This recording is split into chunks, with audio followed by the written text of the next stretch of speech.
In this episode, I sit back down with Darwin on the trail. If you haven't heard of Darwin, he is really big on YouTube and he puts out some of the best content out there. And he's been doing it for a long time, as you'll discover in this episode.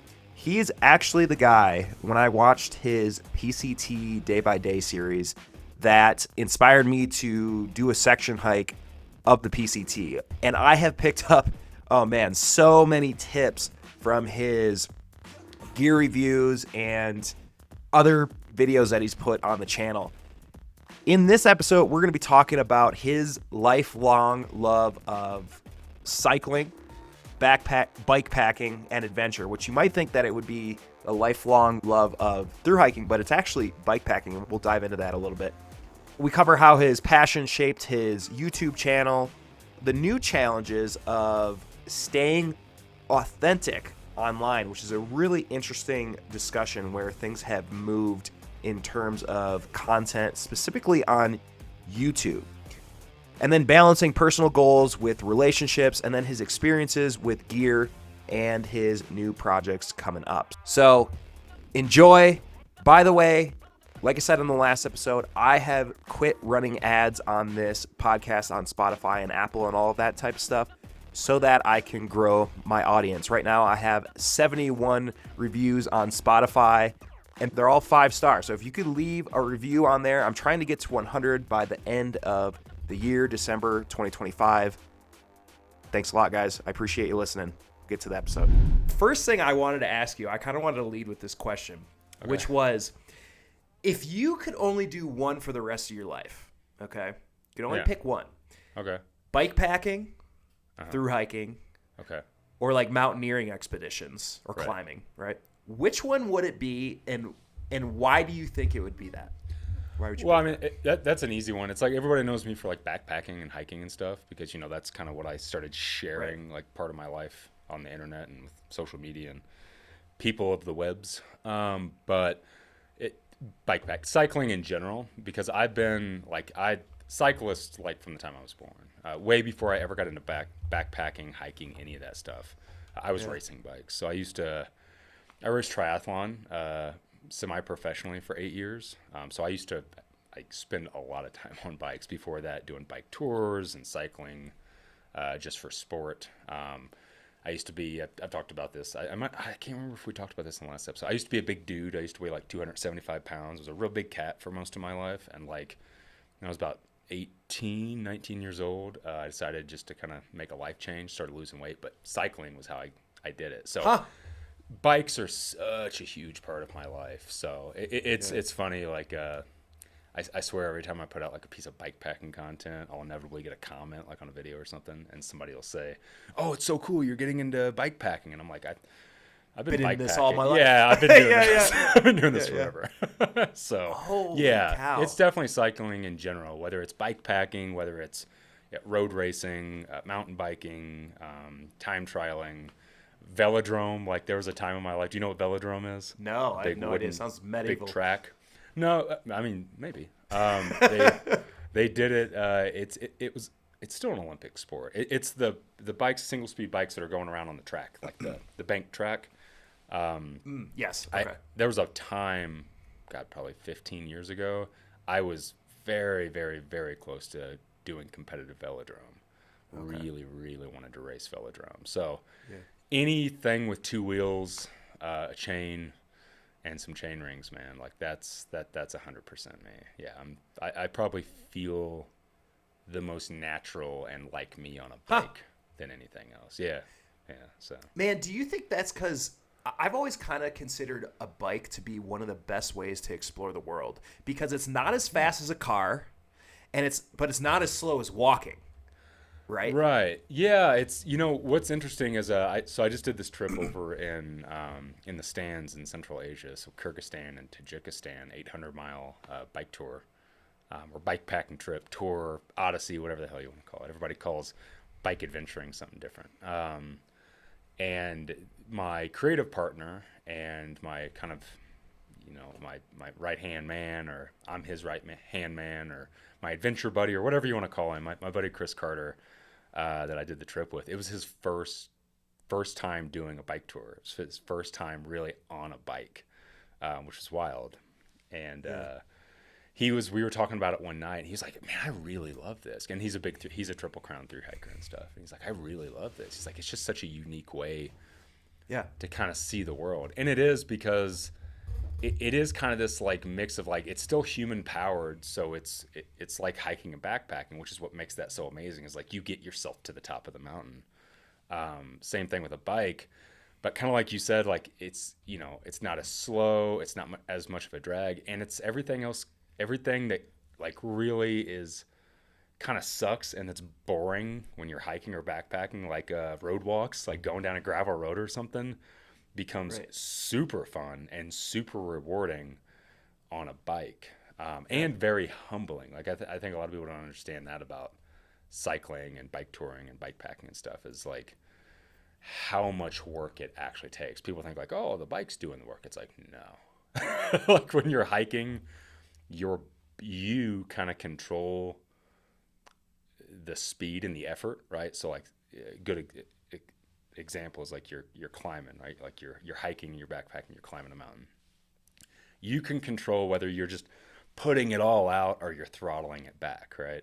When you're on a bike and you're loaded down with gear and you're going up a super steep incline, you're not controlling anything. The environment is controlling it. It's like if it's super steep, like you can't just throttle back. Like you got to keep going or you're going to fall over, right? Like, like you're a mountain biker, Tip right? right back. Yeah. You know what I'm saying? So it's like, it's this total humbling experience. But then like you get to the top of the climb, you do the same thing as you do with hiking, where it's like, it's this big, great feeling of accomplishment. But then unlike hiking, you're still like using your body and you're hiking down. You got to watch your knees and how you step. Cycling, it's like, all right, now I get some free miles. And then it's just like this super big reward. Like I feel like hiking and backpacking, when you get to the top of a climb, your reward is the view. When you get to the top of a climb, whenever you're on a bike, you get the view reward. And then you get like, now I get to cruise for the next 2 miles and just let gravity do its thing. Man, so it's a great way to it's a great way to see the world, man. And over the last 10 years, I've done a lot of bike touring and been able to, now over the last 4 years, I've been able to travel across a handful of different countries on a bike and see different cultures that way, which has been really cool. Just it's a really unique way to have an adventure for sure. Now you obviously you live in Arizona. Have you? I think so obviously you backpacked the AZT, right? But have you bike packed it or considered bike packing it? Yeah. So that's there's a funny story behind that. When I went to go do the AT in 2015, I think I might have talked about this last time on an episode. Like my wife and I got 1,600 miles in, bunch of shit went wrong. I broke a tooth. My wife's grandfather died. I got ehrlichiosis, a form of Lyme's disease, and we had to get off the trail. And we were off the trail for like so many months. We got back on in early 2016 from the same spot and finished it up, right? So by the time I completed the AT at the beginning of 2016, I hated hiking and backpacking. Absolutely hated it. Like, didn't want to have anything to do with it. I just started the channel, and I was working at a bike shop in Albuquerque, New Mexico. We were living in New Mexico. And I remember like coming from this road racing and triathlon background and not really doing a lot of mountain biking. I grew up in Indiana, so there wasn't, there's mountain bike is a worthless thing. Nobody owns a mountain bike in southern Indiana. It's the Midwest, man. I get it. I was from Wisconsin. I totally get that. And I think it's gotten better though. I think there's a lot more people like kind of getting into like figuring out ways to do mountain biking, right? But when I start working at this bike shop and living in New Mexico and Albuquerque, there's mountains like right in your backyard, right? Like Albuquerque's at 5,000 feet and the Sandias, I think, are like just under 13,000 feet. So like there's a lot of great trails and stuff like that. So I was like, well, I think I might get into this. And I got inspired by watching this little mini documentary about a woman named Lael Wilcox, who's since become a friend. But at that point, like, I didn't know who she was, but she was going out to set a record on the Arizona Trail. The unsupported I think, overall record. She was trying for the women's record and the overall record of bike packing the Arizona Trail. She's going to do it in the speed record. And REI made this like little bitty mini documentary, and she failed. Like not to bury the lead, not to spoilers, she fails the attempt. And it's this little bitty, like, I don't know, 8-minute film. And I'm working at the bike shop, and I was like, oh man, bike packing. Like, I'd done a bunch of bike touring on the road, but like getting out on a trail with all my backpacking gear, it's a little bit different. Because if you talk to anybody that's into adventure cycling, it's like there's bike packing, and then there's touring, and you can kind of have this like middle road where you're kind of doing a little bit of everything. But like, tourists are very much hardcore tourists. I use panniers, I use racks, I only stay on roads. And then you got your bike packers who are like, I'm only on trail. I use my 3-bag setup with my boner bag on my seat.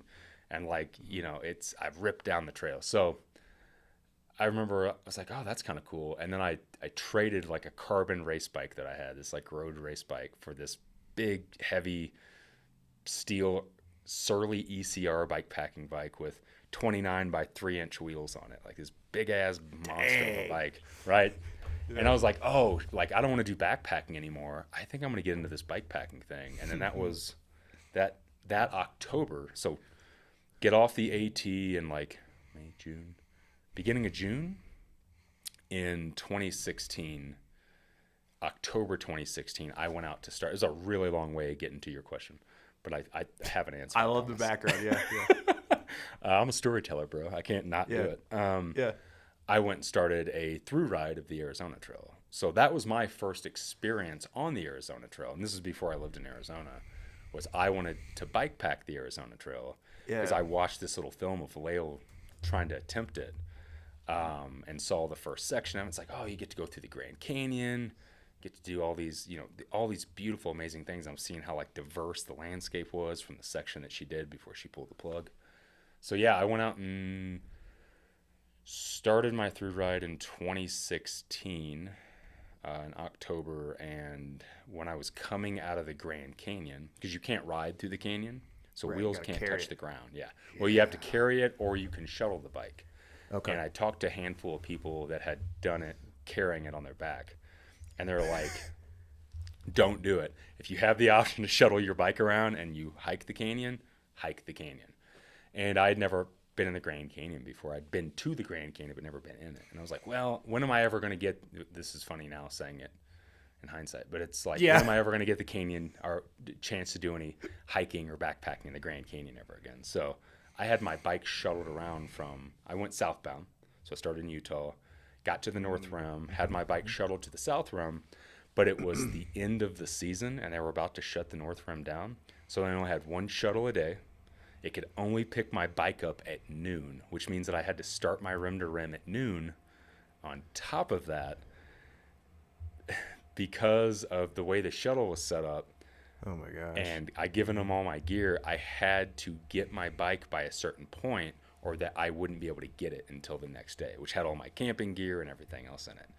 Yeah. So I took off at noon from North Rim and had to do like a rim to rim within like, it was I can't remember the amount of hours, but I basically needed to get to the South Rim by like 7 p.m. So you're basically trail running this thing. Oh, I was hauling bacon, man. It was rough. But coming out of coming up to the South Rim was about 1.5 miles from the top. I stepped off a rock, and I guess my legs were just wore out. They were overloaded. Again, I'd just been doing nothing but cycling, hadn't been hiking. And I step off camber. So my legs are just doing something completely different than what I've been doing. And my knee dislocated a little bit, and I retore my meniscus, because I've torn it before in my right leg. What? Yeah. Struggled to get to the end. Took a couple days off. I met a dude who let me stay with him that worked for the Park Service.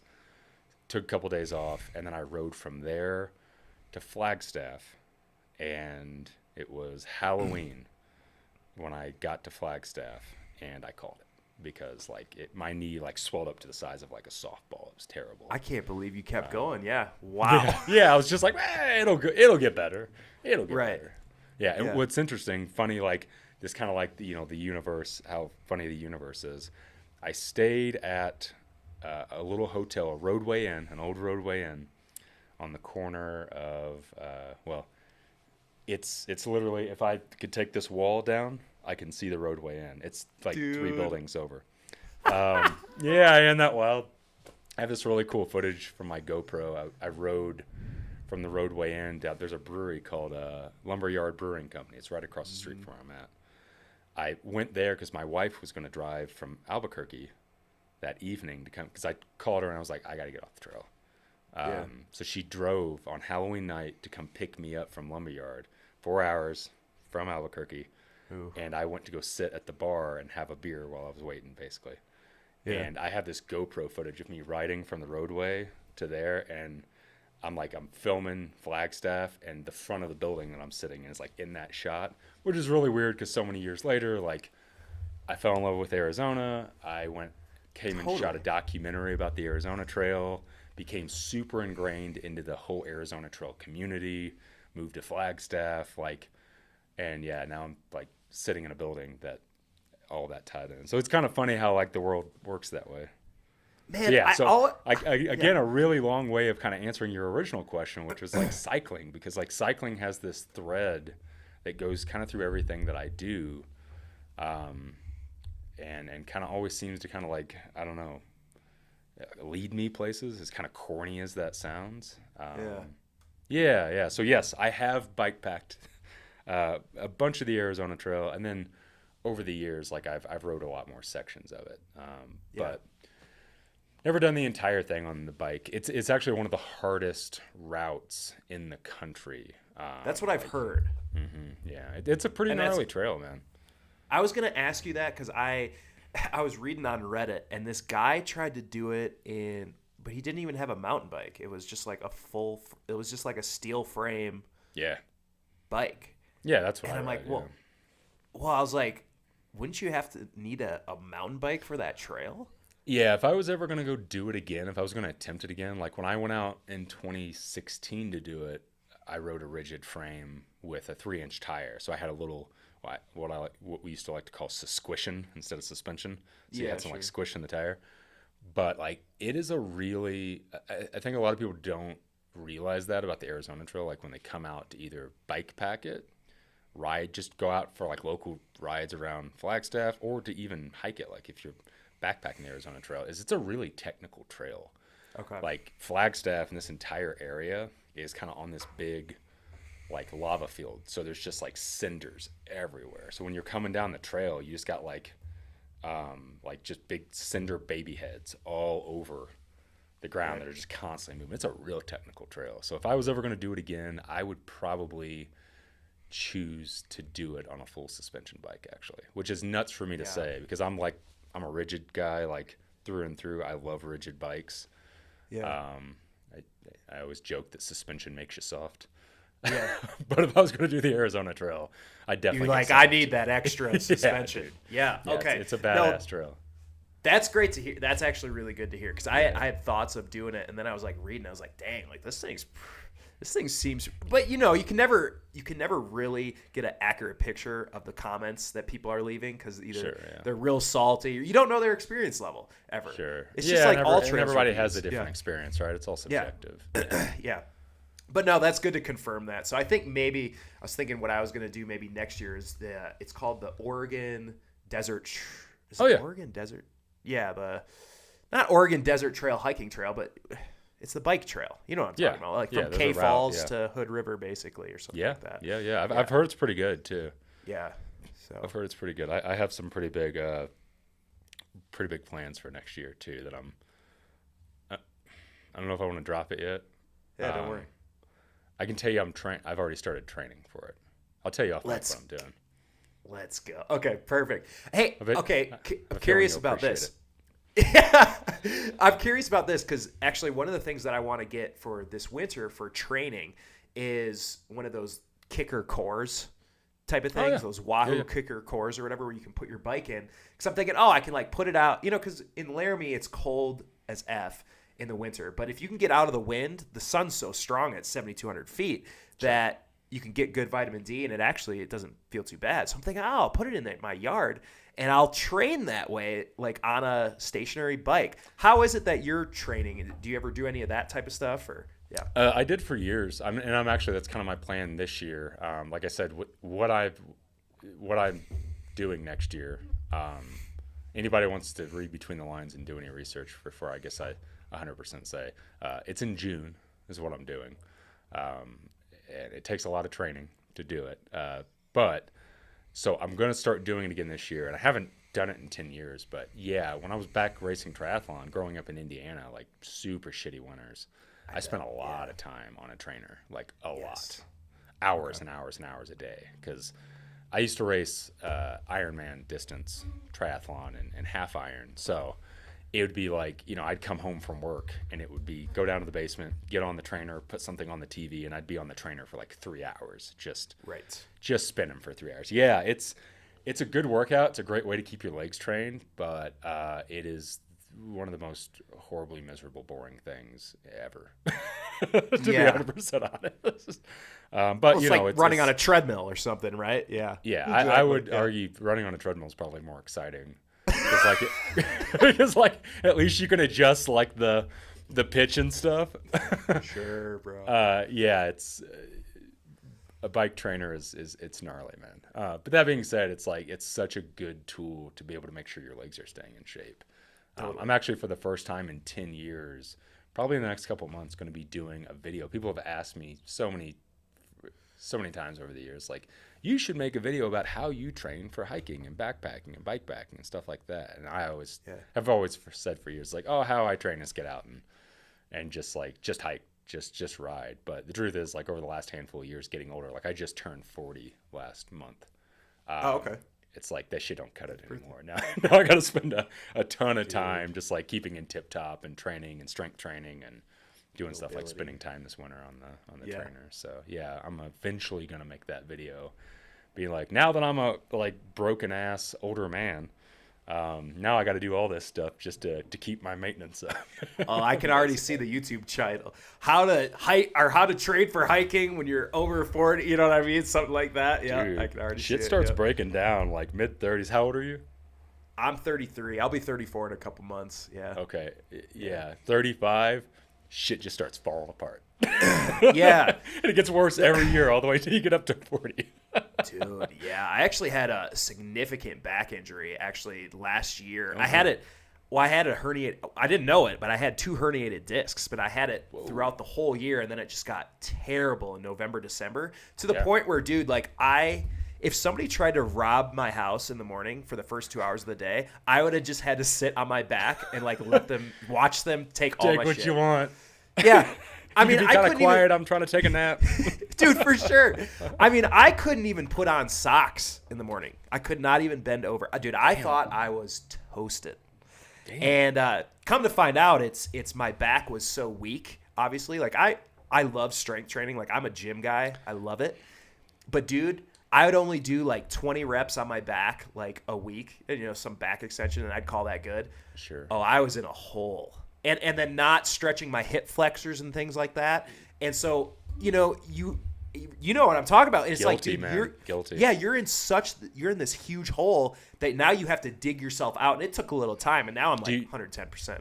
Do you have an ass? Are you flat? Are you pancake, or do you have glutes? Dude, I'm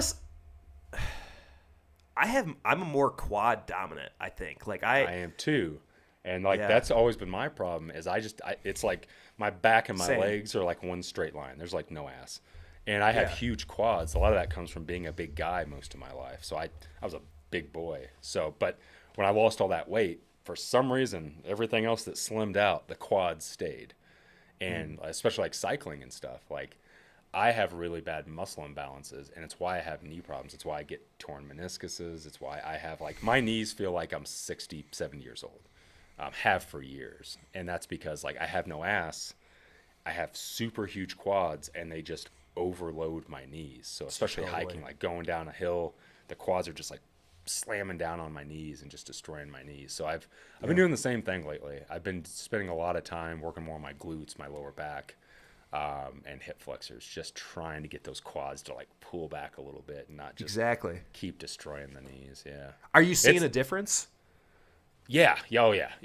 Yeah. I mean, honestly, like I got a bit destroyed on this big bike packing odyssey over in the stands because I had spent all of June, July, in Alaska. So I did a 400-mile traverse through the Brooks Range called the Gates of the Arctic Traverse, backpacking and pack rafting through Alaska. And I mean, we were carrying like 60-pound packs because of all the pack rafting gear, because of just massive stretches like a food resupply. And so my legs and my knees were already pretty bummed out because of that. And then I went straight from that right onto a bike. I was home for a week and a half. I got back from Alaska, was home for a week and a half, jumped on a plane, flew to Kyrgyzstan. Like with my bike. So I had no time to transition from like hiking to cycling and spending, 20 something days riding 800 miles, like slamming out 50-mile days on a bike. My knees got destroyed. Absolutely destroyed. Interesting. Oh, dude. They got destroyed on the bike. Yeah, because again, like my body was so used to hiking and overloading the knees, and then I just put myself in a completely different position. Yeah, sometimes I feel like that's a little bit of like a myth of just like, oh, like cycling is the best thing for your knees. Like, well, it depends on like how balanced your muscles are. Because if you got muscle imbalances, and you got no ass and you got no lower back, you got no strength in that lower back, especially like when you're over in the bars and stuff. Totally, you're just slamming those knees. Your quads, which are getting even bigger, and you're using even more quad on a bike, are just destroying the knees. So yeah, I had sore knees every day of the ride. Dang. Yeah, man. Yeah, it was gnarly. So when you got during 800 that, miles, during that, I was just like, man, when I get back, like I'm basically going back to my roots. I'm going 10 plus years back to training mode, to where I'm not just doing the trips, but like in between, I'm going to do as much training as I can, as much strength training, strengthen that back, get those hip flexors going. Because like over the years, I've been plagued with, I had a dropped hip from the PCT. When I finished the PCT, I literally had a dropped hip on my left side. I had to go see a chiropractor to have that worked out. That screwed me up. I had, back when I used to race triathlon, tons of IT band syndrome. I've torn my meniscus twice. I was just like, I'm 40 years old now. I can't, at some point, like I'm going to do something and there ain't going to be no coming back from it. So I gotta start pinpointing that shit now and get it taken care of. So yeah, I'm just in hardcore like training mode, strength training mode, trying to keep it all going. Cause I'm sure like you, man, I'm an adventure junkie. Like, obviously, like I'm just constantly doing different shit and getting into different things, and now I'm hitting 40 and I'm just like, all right, it's time now that like you're not invincible anymore, and I'm not gonna bounce back from something. I gotta maintain in between. So yeah, it's been a big focus of mine lately. Focusing more on longevity. Oh god, yeah, and just keeping this machine somewhat oiled. Like, it definitely ain't pristine anymore. Like, it's broke down. It's a broke down ass old car, like an old Camry. But like, I got to keep the engine somewhat clean. Okay, can I make a recommendation for you on the knee thing? Okay. Yeah. The guy that I checked out, and I had seen him all over online, like the knees over toes guy. I don't know if you ever heard of that guy. Yeah, absolutely. Dude, that guy changed my life, bro. Yeah. So he partnered up with this guy that focused on low back stuff, who also had low back issues. Well, I bought his program or whatever, and like within a couple weeks, I was already feeling like, 30% better, which was like a huge, huge thing. When I was like dying on my birthday in December, I was like, I couldn't do anything, and I'm like crying to my parents on the phone. I'm like, dude, I'm never gonna, you think you're never gonna be the same. Anyway, one of the things that knees over toes guy was recommending was, walking backwards and stuff, like walking backwards on a treadmill, walking backwards uphill, to get that pressure on your knee. That, I don't know how the heck he described it, but I've been doing that, and I don't really have that bad of knees or anything, and I guess I don't know if I've seen that much of a difference from it per se, because I'm not focusing so much on that, but he's a big proponent of the walking backwards type things, and then also doing like split squats and just always driving that knee over your toes. But man, you talk about like, you think about like your hip flexors, from all the traveling, sitting on planes, driving places. Then you're sitting on a bike. So now, like, obviously, like for my low back was super weak, but also my hip flexors were so tight. And I had remembered David Goggins saying in a podcast one time that he went to a doctor and the guy said, "You are the tightest muscled individual I've ever met in my life. You need like 10,000 hours of stretching to undo all this." Yeah. And so what he just kept doing was that couch stretch where you put a leg up on like a couch or whatever and you get back. But man, that's made a huge difference for me is just that releasing those hip flexors because, like I said, with all the travel, your international travel and stuff like that, it's like, oh my God, you got to be so, Yeah, and then on top of that, it's like, because I edit so much, like not only am I still doing some YouTube videos, but like working on films and stuff, like I am consistently like sitting all the damn time in front of a computer just editing video. So I know, man, I've been trying to get better about it too. That and recovery, like I've started using, for the last handful of years, I started using a lot of like different recovery methods. Like I've been for the past 10 plus years since racing triathlon, big fan of compression boots. So you like the full leg compression boots. I've seen those. Yeah. I have a pair of those that my wife and I have had for 10 plus years. That's a must. Just to get that lactated blood back out of the legs and stuff, especially after doing a big hike, ride, run. And then over the last year, I've really gotten into red light therapy. I have this little device called a Kineon, and it's like a travel thing, and it's these 3 little lights. You charge them, you put them into the strap, and then you can strap it around your shoulder, around your neck. But I strap mine around my knee, so there's like a red light here, a red light here, and a red light there, kind of going completely around my knee, just to kind of help some of that scar tissue that I've had for years from tearing my meniscus and stuff, to help kind of break up that scar tissue and help just with movement and stuff. Because my knees get like crazy stiff. Again, like I literally have the knees of like a 70-year-old man, and I have for like the past 10 years. It's terrible. Every year it gets worse and worse and worse and worse. But that has been a big help. So doing like more recovery style things like that, and just like being really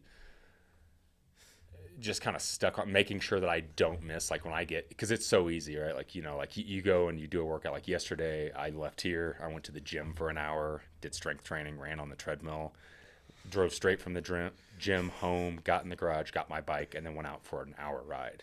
Just to get the legs moving. So like just 2 hours of just nonstop going after it. And then you get home and you're just like, you're cash, and you're just like, fuck, I'm just gonna eat and just sit. And it's like I have to like force myself to be like, oh shit, I got to stretch, bro. It's the now worst. I got to get in the boots, and now I got to put the lights on my knee. It's just a whole process. But I can say that like over the last like year of really like trying to be as hardcore about that as I can, like I'm able to bounce back just a little bit better. Like in the morning when I get up, I don't feel like I'm 70 years old. I feel like I'm maybe 55. Nice. So it's like, hey, it's working. Like, all right, I got to stay on top of that. Yeah. Right on. Yeah, no, it's so funny. It's like you do all the work. You do the 2 hours of work. Then you get home and you have more work to do, essentially. You're like, nonstop. Nonstop. I think if most people that think I'm just like this hiking backpacking guy that's always out like on the trail and like just making YouTube videos, if the majority of people could just sit with me for a 24-hour period of my life, I think their mind would explode if the amount of shit that I do in a 24-hour period. I've always said that too. I was like, follow me around for a day and you'd be dead. Oh you know what I mean? It's like, but you never film that, because it's not like, it's just not something, it's just something that you're used to doing all the time. Right. Yeah. And but it would, you're right. It totally would shock people. You know what I mean? And I'm a really restless person. Like I've been like that my entire life. It's really hard for me to, what some folks call, relax. I always got to be doing something, whether it's up here or whether it's physically, like always got to be moving, always got to be working on something, creating something, spinning 20 plates at the same time, and then still trying to like figure out a way to whatever my definition of relax is. Right. It's interesting, man. But it keeps you going. Like kind of gives your life purpose. Like that's kind of my big thing is I think growing up in Indiana, not to get too deep or anything, like growing up in Indiana, Southern Indiana, being a big guy most of my life, like I didn't do shit ever. Like I played in a band in high school, was never active, never did like sports and stuff when I was a kid, like a lot of kids did. And it's just not, Southern Indiana doesn't have a culture around being active, around cycling, around anything. And then like once I started losing weight and being active and having the ability to do things more and like being more comfortable doing things and like then eventually leaving Indiana, breaking out and seeing kind of the rest of the world, I was just like, okay, I was sedentary for too long. Now like I'm not gonna stop until I stop. So it's been this like just nonstop go go go go go lifestyle ever since. But I can say that over the last year, especially, it's probably been going on more since like 2021, since I kind of decided to stick a pin in like through hiking, doing like the big long odysseys, like the CDT.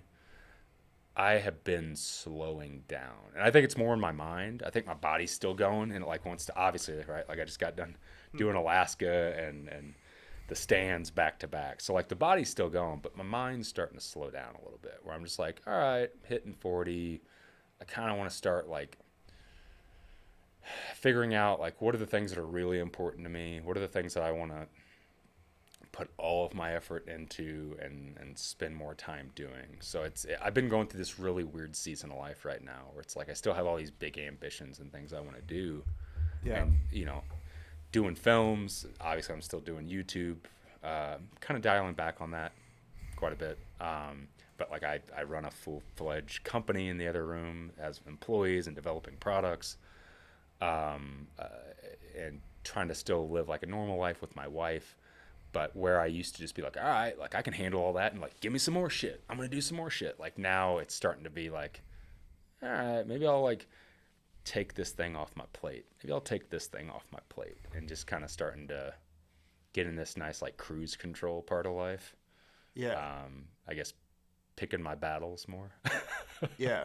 Whatever that means with other people, with myself, with like, with life in general. So yeah, man, it's been a pretty wild past year. I think you start doing that. I've talked to people like, you know, that are very similar to me that like are in their 40s and like even like into their early 50s that have told me that it's like, oh man, once you hit 40, I remember like, you know, like people that are older, that like slightly older than you will always say like, oh man, when you hit 35, like I said earlier, Yep. your body's just gonna start falling apart.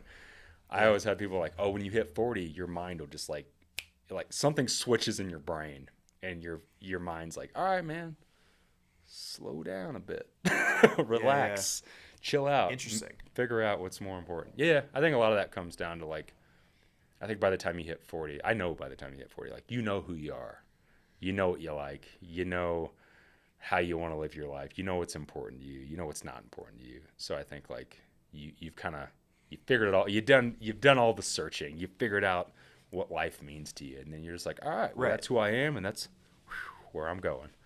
So Do it's you feel like been it's nice. also a thing where you've also kind of proven to yourself that you can kind of do some of these harder things, these longer duration things and things like that too? Yeah. Well, I think there's like this piss and vinegar thing when you're young. I was just talking to a friend about this the other day who's in his late 20s and a lot of wanderlust, going after big trips and adventures and shit. And I said, I think when you're younger, you don't realize, or you might not admit it, but I think when you're a little bit younger, you're full of piss and vinegar. You're trying to prove something to everybody else, right?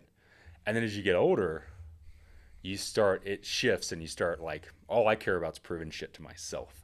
Like I don't care what anybody else thinks about what I'm doing. I'm just trying to prove it to myself. And then, then you get to a point where like you feel like you've proven everything to everybody. You've proven it all to yourself. And then you're just like, oh shit, I know I can do this. Like, Yeah. and then it's just like this, just kind of being comfortable within your own skin and what you're doing and just kind of going forward with what you want to do and what makes you happy. which has What been a makes big you part happy? of. That's Yeah, what I man, was because gonna that's say. right. Because Yeah. that's what life's all about. It's not who gives a shit what somebody else thinks. Like who gives a shit whatever. Like you spend your childhood like trying to prove something and impress your parents, or maybe it's like your schoolmates or something like that. And then like in your 20s, you're trying to like impress maybe women. Maybe you're trying to impress like the opposite sex and find somebody that you're going to be with for the rest of your life. And then you do that, and then like you spend your time trying to like maybe, I don't know, impress your community, whatever that means to you, whether it's like friends at home, whether it's through hiking community, something like that. And then then you're just like, you know what, I think that I'm just trying to be happy. And like, so what makes me happy? Well, Dude, totally. this type of stuff makes me happy, this type of stuff makes me happy, and that's who I am, and I'm comfortable with who I am, and I'm comfortable with what makes me happy. And like that's number one focus. And that happiness can be the people you surround yourself with, the things you go after, the things you create, the things you say, what you're passionate about. But that's where I'm at right now in life, which is like really fucking satisfying. Like really satisfying to kind of have that clarity in your mind where you're just like, oh man, that's what I care about. I don't give a shit about nothing else. I don't care about, dude. It's not about making money. It's not about like impressing anybody. It's not about being famous. It's not about none of that. It's just like, I just want to be happy. So what does that mean right now? Well, it's like, well, that means, cycling 800 miles through the stands. That means going to shoot a documentary film project. That means, spending the weekend hanging out with my wife, bumming around in antique stores. Like that's what makes me happy. And that's all I give a shit about. So yeah, it's nice. Really nice. So that is one question. We kind of touched on this a little bit before the podcast started recording, but how, like, when I was in a relationship, I guess a little more last year, this was when I would do adventures and I wouldn't be with my significant other, I'd always be like, man, I really wish she was here. She would have loved this type of thing. Right. Like, how do you balance that? Cause you're gone, quite a bit during the seasons that are prime time to do this stuff. Yeah. What advice do you have for folks that are kind of in that position too, where they're like, man, I really want to get out on this adventure, but I'd love for her to come with me, but maybe it's a little bit too long, but then I'm also gone too if I do. It's just like all this stuff, and you kind of feel guilty when you're out there. Oh God, yeah. Too. Yeah. Yeah, man. Yeah, and it's maybe I'm not the best person to ask because I haven't done it right over the past 10 years, but it's that's a big thing I've been really focusing on over the last handful of years. It is balancing like your own wanderlust and desires and that piss and vinegar of like, I got to prove something to myself. I got to go do this thing. I got to hike from Mexico to Canada. I got to ride 800 miles across these multiple countries. This desire to like accomplish something for yourself, which is selfish, right? Like in its own right, like through hiking is a selfish act. Bike touring is a selfish act. Climbing a mountain is a selfish act. Like there are things you're trying to accomplish for yourself, and whatever your reasoning is, like to say you did it, to feel good about yourself, to get closer to God, or whatever your beliefs are, whatever that is, it is a selfish act, which nothing wrong with. But when you have like a relationship, like I've been married for 18 years, and when I got into doing all this shit, I got into it with my wife. Like it was actually her idea to hike the Appalachian Trail. Not my idea at all. Can't take credit for it. But what's happened to me over the last 10 years, good, bad, is all her fault. I tell her that all the time. Got to make sure you remind them, So when we went to go do the AT, that was our thing together. I didn't have the YouTube channel. I didn't have social media. I didn't have Facebook. I didn't have nothing. So that was like, we were going to go do that to unplug and like get away from society and get away from other people and shit. It was to be us together. Yeah. And while we were out there, the personal selfish wanderlust thing happened where I was like, I'm on this adventure. And then, obviously like people don't necessarily, anybody that's hiked with a significant other or spent time like doing a long adventure can probably, speak to this, but it's like you find out like, oh, we don't hike the same pace. Oh, we have different goals for the day. We want to go to bed at different times of the night. We want to wake up at different times. And then like this shit starts happening, right? Like you start butting heads, totally. Which is hard and it's its own challenge.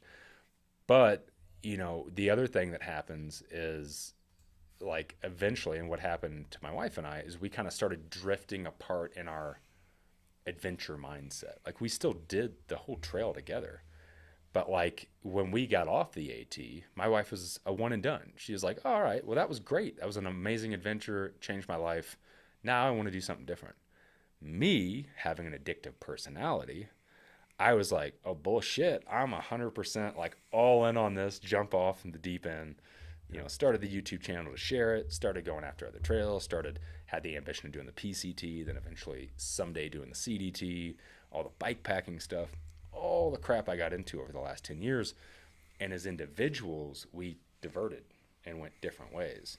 Still married, still came back together. Like I'd go do my thing, she'd go do her thing. Example, I was on the PCT in 2018, did the hike.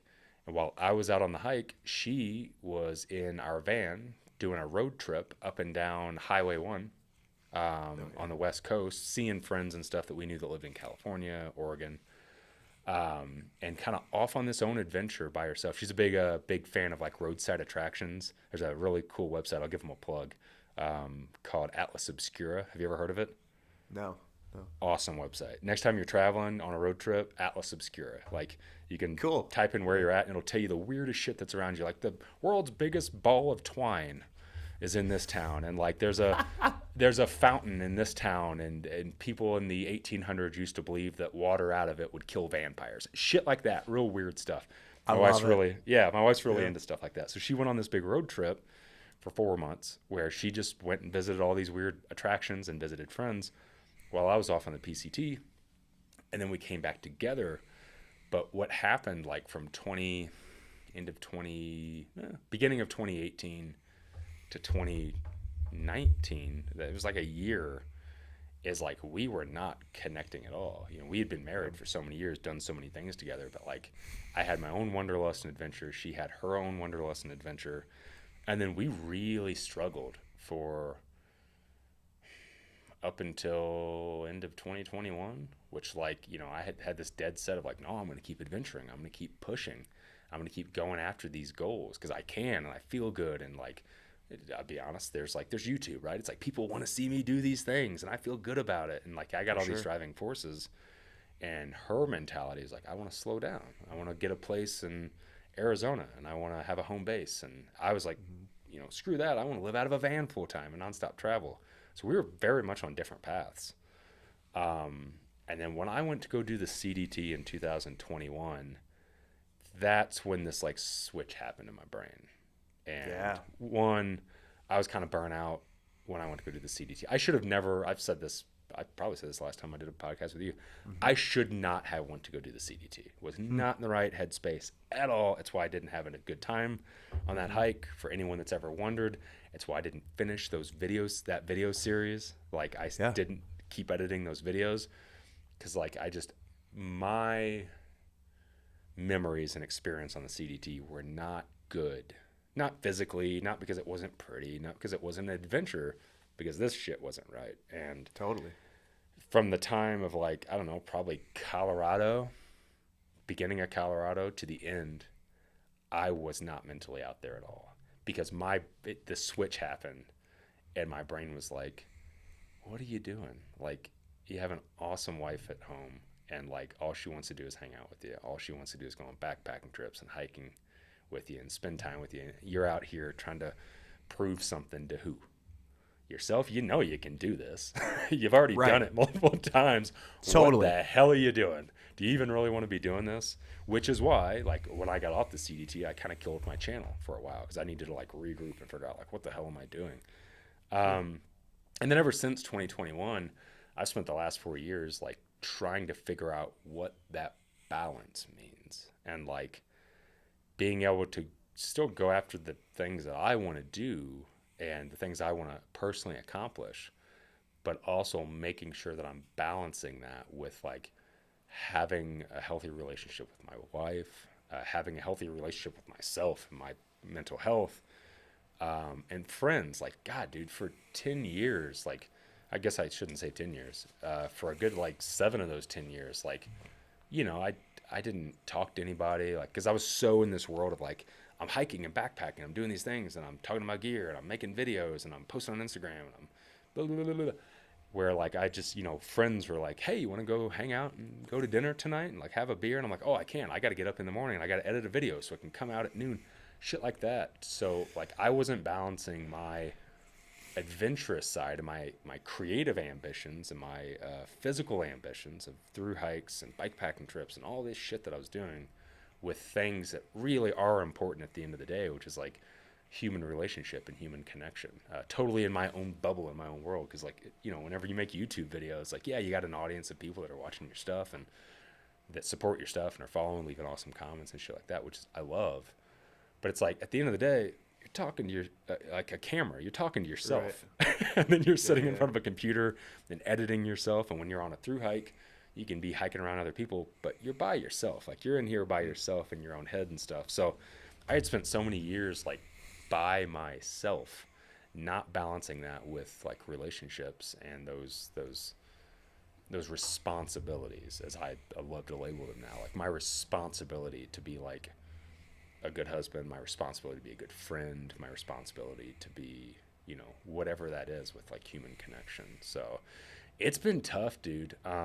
But like that has become number one for me. Like at the end of the day, like if I'm not balancing that and I'm not happy in that side of it, like nothing else matters. Like that takes priority, which has really helped me over like the last handful of years with what I'm doing, what I'm creating as far as like any film projects, the adventures that I'm going after, which is why I've stopped doing like the big 4 to 5 month long odysseys. Cause I'm totally, I just, one, I don't want to do it cause I'm kind of burnt out on it. Two, like it's just a balance thing. Like I'm just trying to balance life. It's like I still want to go after adventures.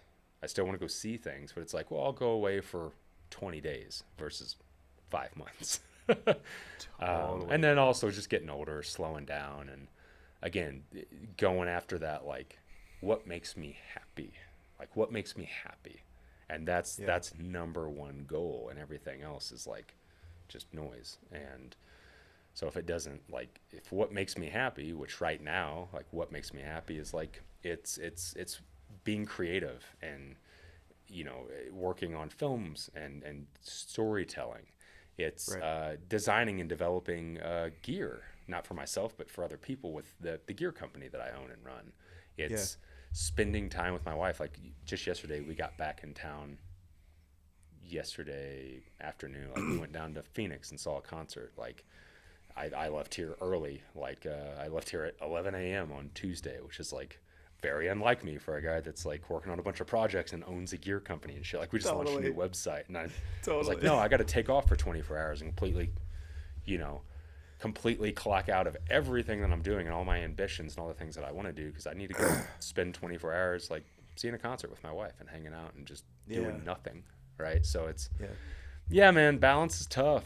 It's tough. I just spent, not only was I over going after my own ambitions and being selfish in the stands and like going after this adventure, can I cycle from, point A to point B, 800 plus miles through 2 countries? Like not only was there that, but I actually went over to shoot a documentary film, not only documenting the trip, but also very much focused on the theme of something I've spent a lot of time thinking about, which is balance. My travel and adventure and creative partner, Chris Carter, shout out to Chris, is about to get married in next month. And he's the same as me, man. Same dude, creatively, adventurously, like going after massive ambitions. And he's about to like take that step and like have a partner where he's gonna have to figure out balance and understanding. Like it can't be you all the time. It can't always be you if you're making that commitment and having a partner in life. So we focused a lot of the film on that. A lot of the conversations we had while we were out doing this trip and having our ass kicked every single day, like, cycling up to 14,000 feet. Wow. Oh yeah. The high point was just over 14,000 feet. Getting our ass kicked in the desert, sucking dust every day, and going through windstorms and dust storms and shit like that. A lot of what we talked about was like, me almost kind of giving him advice of like, hey man, here's what I've done over 18 years. Like, here's where I've messed up. Here's where I've tried to right my wrongs. Here's where I've tried to figure out what balance means and what happiness means to me. And then him almost being like, I won't say concerned, but like him starting to think a lot about like, all right, like I'm about to make a commitment and have a responsibility to have a partner going through life. What does that mean with my own personal ambitions? So yeah, it's balance has been a big part of like this season of my life, and like, you know, my theme, I guess. Man, no, that is such a thanks for talking about that, because I think hopefully that was an answer to your question. Like, oh I'm yeah, the wrong no. person to ask. Well, no, I think it's great, because I think a lot of people that are very ambitious, that are, you got to be ambitious to do a 4 or 5 month through hike or any of the other various activities that we're kind of talking about, right? But I remember hearing this quote one time, and it was like, man, it can either be, you know, say you get all these accomplishments, right? And it can either be just you with all these accomplishments, or it could be you with, you know, your partner by your side, right? And like, which one do you want that to be? Right. And that's kind of like what it reminded me of as you were talking. And what's cool though, I think, is that you, although maybe you're not doing the 4 to 5 monthers, you've identified things that you could still do to maintain the balance, but you also are still challenging yourself with owning a business, gear company, you know what I mean? Filming documentaries. So it's like you're still challenging yourself, which is what you were trying to get with the 4 to 5 month through hikes, but now you're doing it in a different, maybe even more sustainable way. Yeah, if anything, I argue that like I'm doing more now than I was for years of doing through. Yeah, because like, it's like if you're doing a through hike of like the CDT, you're out there for 4 to 6 months, and that's all you're doing. You can't do shit else while you're doing that. Now I'm like, all right, well I'll take 4 to 6 months, and I'll get like 25 things done, and go after more shit. So it's actually a problem. I have more time to figure out, what stupid thing can I start doing next, and challenge myself with and dive into. So yeah, man, it's been a whole different thing, but it's been good. Because I'm a person that's also like, I'm a really restless person. I get bored really easy. So like, I've always been like a sponge. I love to learn new things. That's who I've been since I've been a kid. Like, I get interested in something. I don't know shit about it. I want it to humble me. I want it to teach me something. I want to learn as much as I can. I don't want to be the best at it. I don't want to be a pro at it or whatever, but I want to be able to do something and be self-sufficient with something. Like, whether that's, I mean, anything. It's like, whether it's something that's physical, whether it's like learning how to, I don't know, install a toilet, whatever that is. Like, I want to be a jack of all trades, master of none. That's always been kind of it's like my motto through my brain. Like, I want to just be able to, like, I want to be able to do and experience and learn as much as I can in like my time on earth as I possibly can. So when I get to the end of life, like, not to get deep or anything, you know, people talk about like sitting on the deathbed, I can be like, shit, you know what? Like, I feel pretty good about what I did. Like, I experienced a lot. I learned a lot. I loved a lot. And, you know, like, I feel accomplished in life, in happiness in general. So yeah, that's like, I'm that way through and through. I love to do as many things. So it's been great for me not to be hyper focused, to get burnt out on one thing, like through hiking. Totally. It's to be like, you know what, on this trip, I'm going to go do a 400-mile backpacking / pack rafting trip in Alaska. And then the next trip, I'm going to go cycle and shoot a documentary in Kyrgyzstan and Tajikistan. And on the next thing, I'm going to go climb a mountain. And on the next thing, I'm going to XYZ, just so I can kind of keep things fresh for me. Because to me, that's what real adventure is. It's like going after new things and going after things that are going to humble you and like make you learn something about yourself, about the rest of the world, about people and relationships. That's why I've spent a lot of time doing a lot of world travel, because I really loved learning about other cultures and how other people live, how other people struggle, how other people are happy, their beliefs.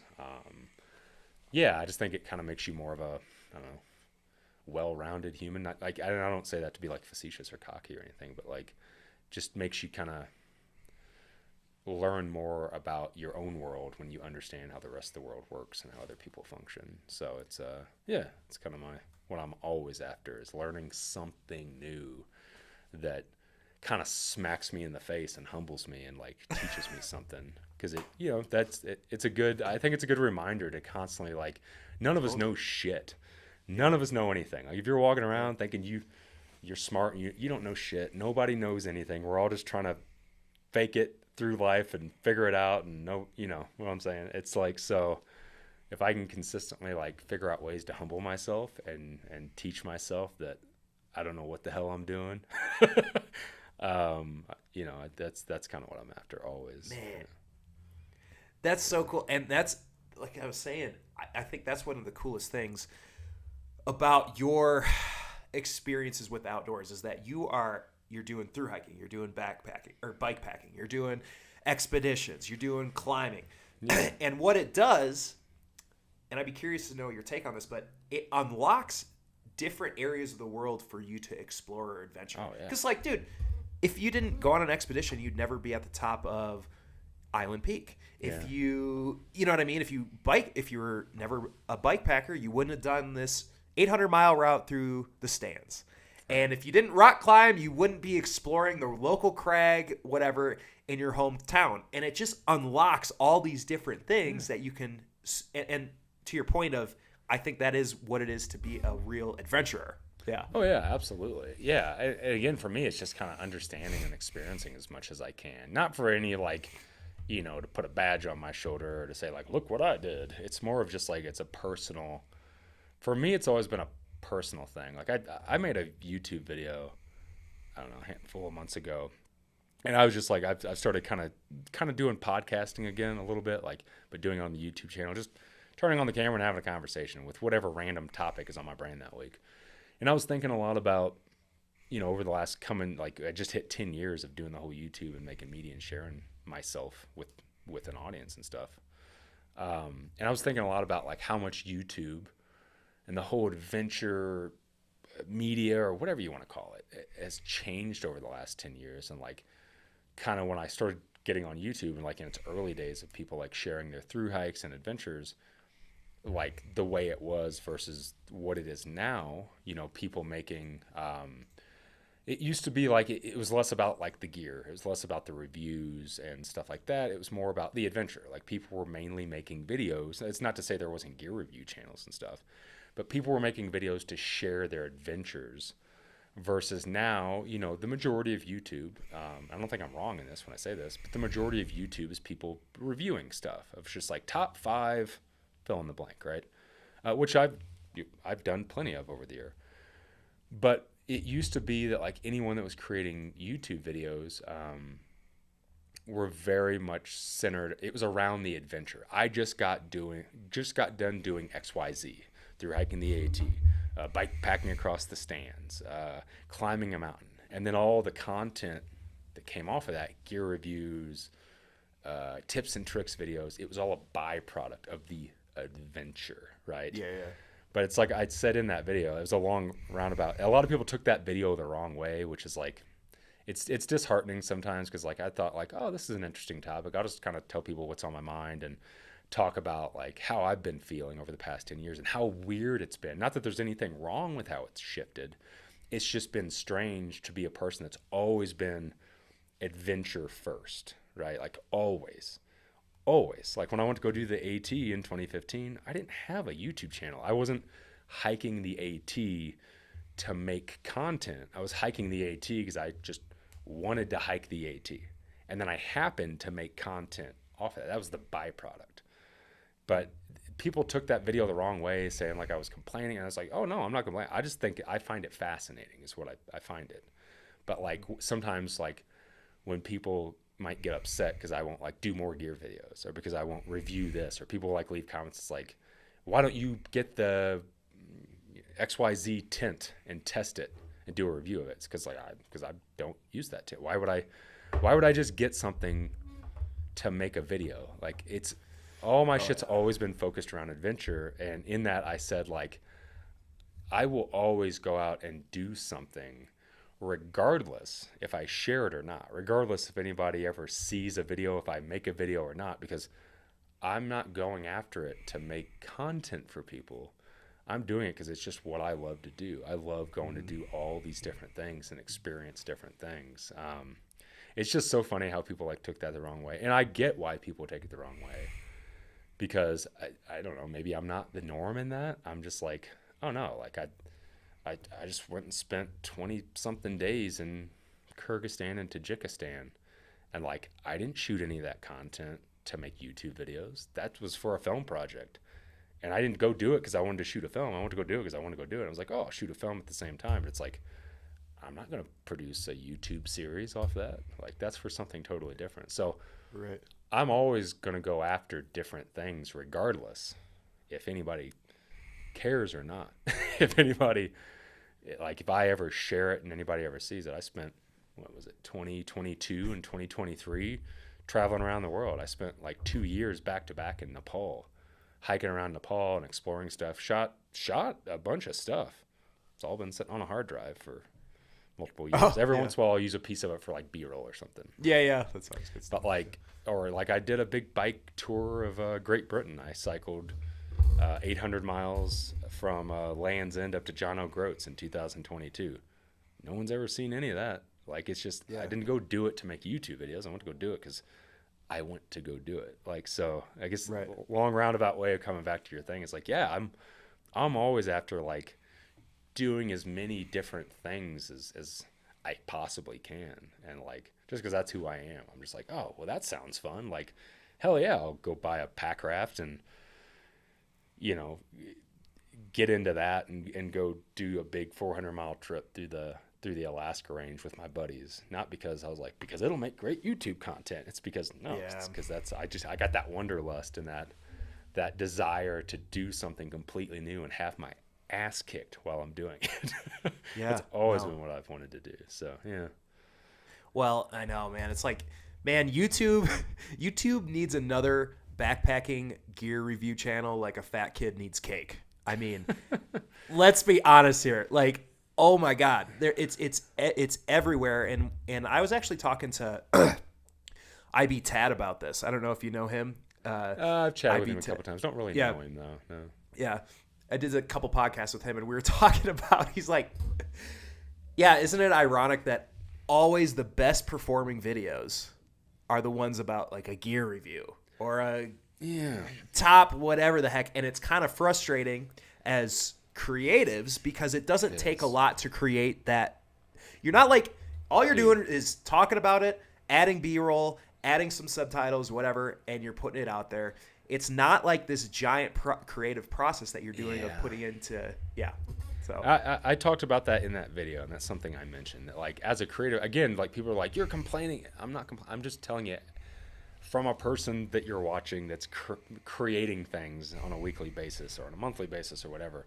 Like, you know, the reason I got into this, as I just stated, is like the reason I make YouTube videos is because I enjoy the creative process of storytelling. Now, whether that's like storytelling about a trip that I just did and showing you my through hike of the PCT, whether that is doing a video about a friend of mine that was a high altitude cameraman in Everest or on Everest that shot a documentary and was there for the discovery of George Mallory in 2001, 2019, shit, I can't remember, 1999 maybe, been a while.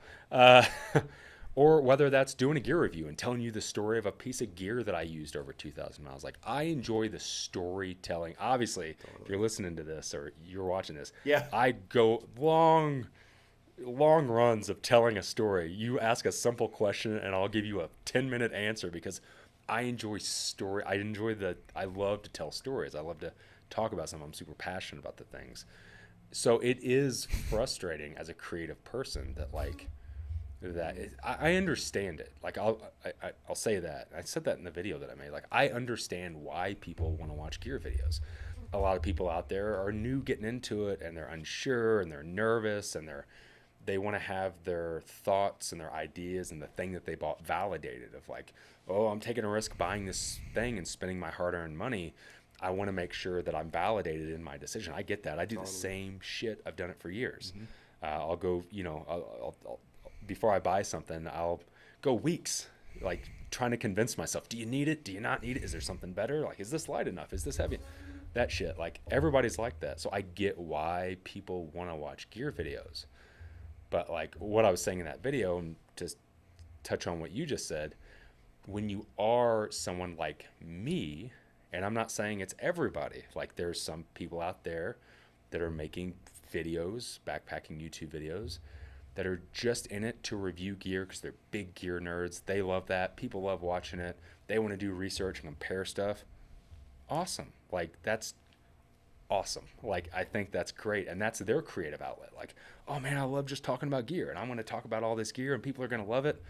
And that's the joy they get from making a YouTube video, the gear channels. So I don't think there's anything wrong with channels like that. If people love making them, if people love watching them, awesome. If everybody's winning at the end of the day and everybody gets to be happy, like, that's all that matters to me. But for me, a person that has always been adventure first, has always been a storyteller first, and wants to share that with people to inspire people, like, for me, yeah, just like what you said, it is frustrating. Like, oh, I used it as an example in the video, and man, some of the comments, again, like, I should turn off my comments, honestly. Dude, I'm just not that guy.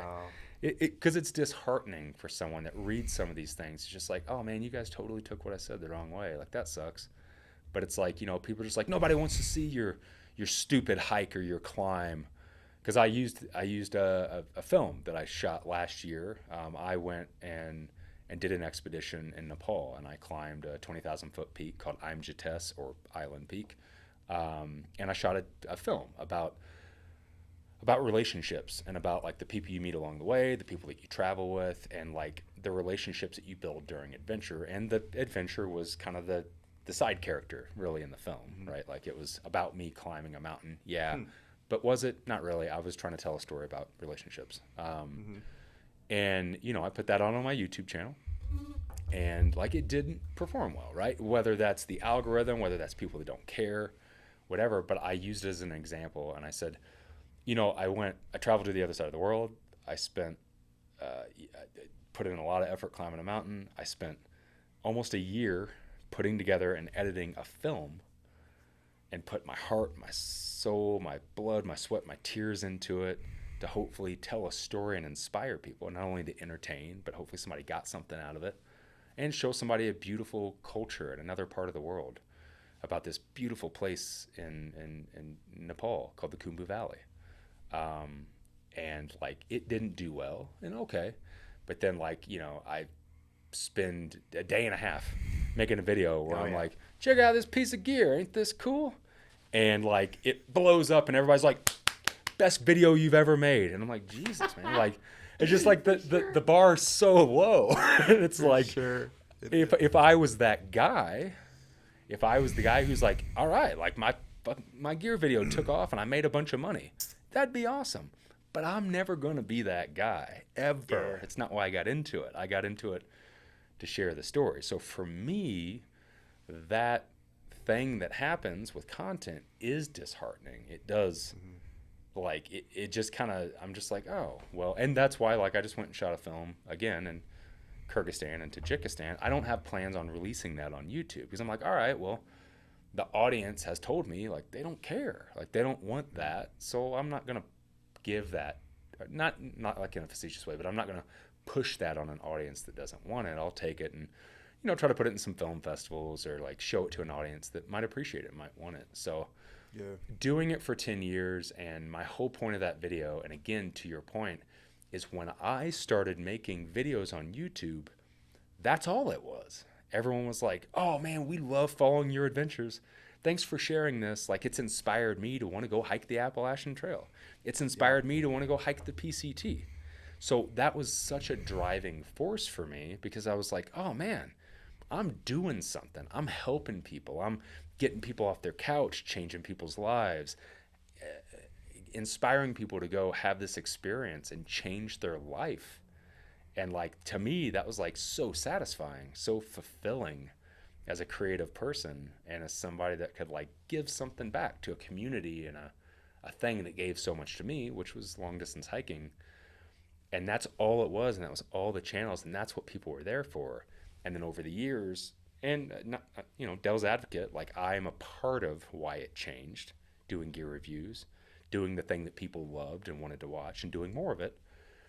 And all that has now morphed into, well, everybody does a backpacking YouTube channel, and 95%, 99% is just gear reviews, because that's what the audience has shifted to wanting to watch. And again, not that there's anything wrong with that. I'm right now hyper focused on the thing that I want to do next June that I'm training for. And it's all I've been doing is watching like gear videos of what other people, setups of what other people have used on the thing that I'm about to go do in June. So I get why people go down these rabbit holes and want to watch stuff.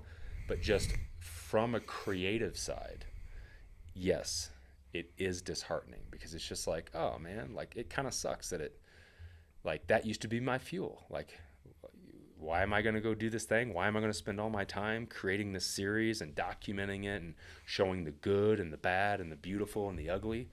Because like I want to inspire people, because people love seeing that stuff. And man, some of those comments on that video are people just like, nobody gives a shit about your climb in Nepal. Like, I'm never going to go climbing in Nepal, so why would I want to watch a video on this? Which I kind of like, that blows my mind, because it's like, I'm never going to go free solo El Capitan, but it doesn't mean that I don't want to watch the movie Free Solo where Alex Honnold does it, because it's inspiring to watch it. Like, I would never in a billion years think about doing that, but hell yeah, I want to watch that because it's inspiring. And so it's just weird. It's weird how the audience's mindset has shifted, but mine has stayed the same through all these years. And that's why I think I've kind of like battled with the audience a little bit. Is if you go throughout the last 10 years and you watch my videos and my content, I've always been about doing something new or getting into something new. There was like this time where everybody was on board, where it was like the thing that I was getting into that was something new was like ultralight through hiking. That was the thing I was super hyper focused. But as soon as I left that, not left it, but I was still doing it, but I was like, okay, but now I'm going to do it and I'm going to shoot a documentary. Now I'm going to do it. I'm going to do it fully on a bike. Now I'm going to do it. Once I started doing that, it's almost like the audience had a problem with it, because the audience was stuck in like one niche. In one niche, and where I was just like, oh no, this is what I've always done. I'm always going to do something new and try something new creatively, physically. So yeah, it's weird, man. It's really weird, but I get it. I always like to say that at the end of the day, I get it. I understand. Like, I got my favorite bands with my favorite albums, and I got my favorite shows with my favorite seasons. I understand it. I 100% get it. But from the creative side of it, it is just like, it hurts. It's disheartening. Of just like, oh man, like, right on. Well, I guess I'll just try again. Maybe I'll get you with the next one. To be fair, documentary, the people that watch that, Kumbu. The Kumbu, yeah. We're into it. Absolutely. Because some of them are like, this is your best video you've done. And I loved the storytelling you did. I felt like I was right there with you, which has got to be really cool. You know what I mean? Because you're seeing that, but it just doesn't have the amount of views that you want from something that took you a day and a half to create.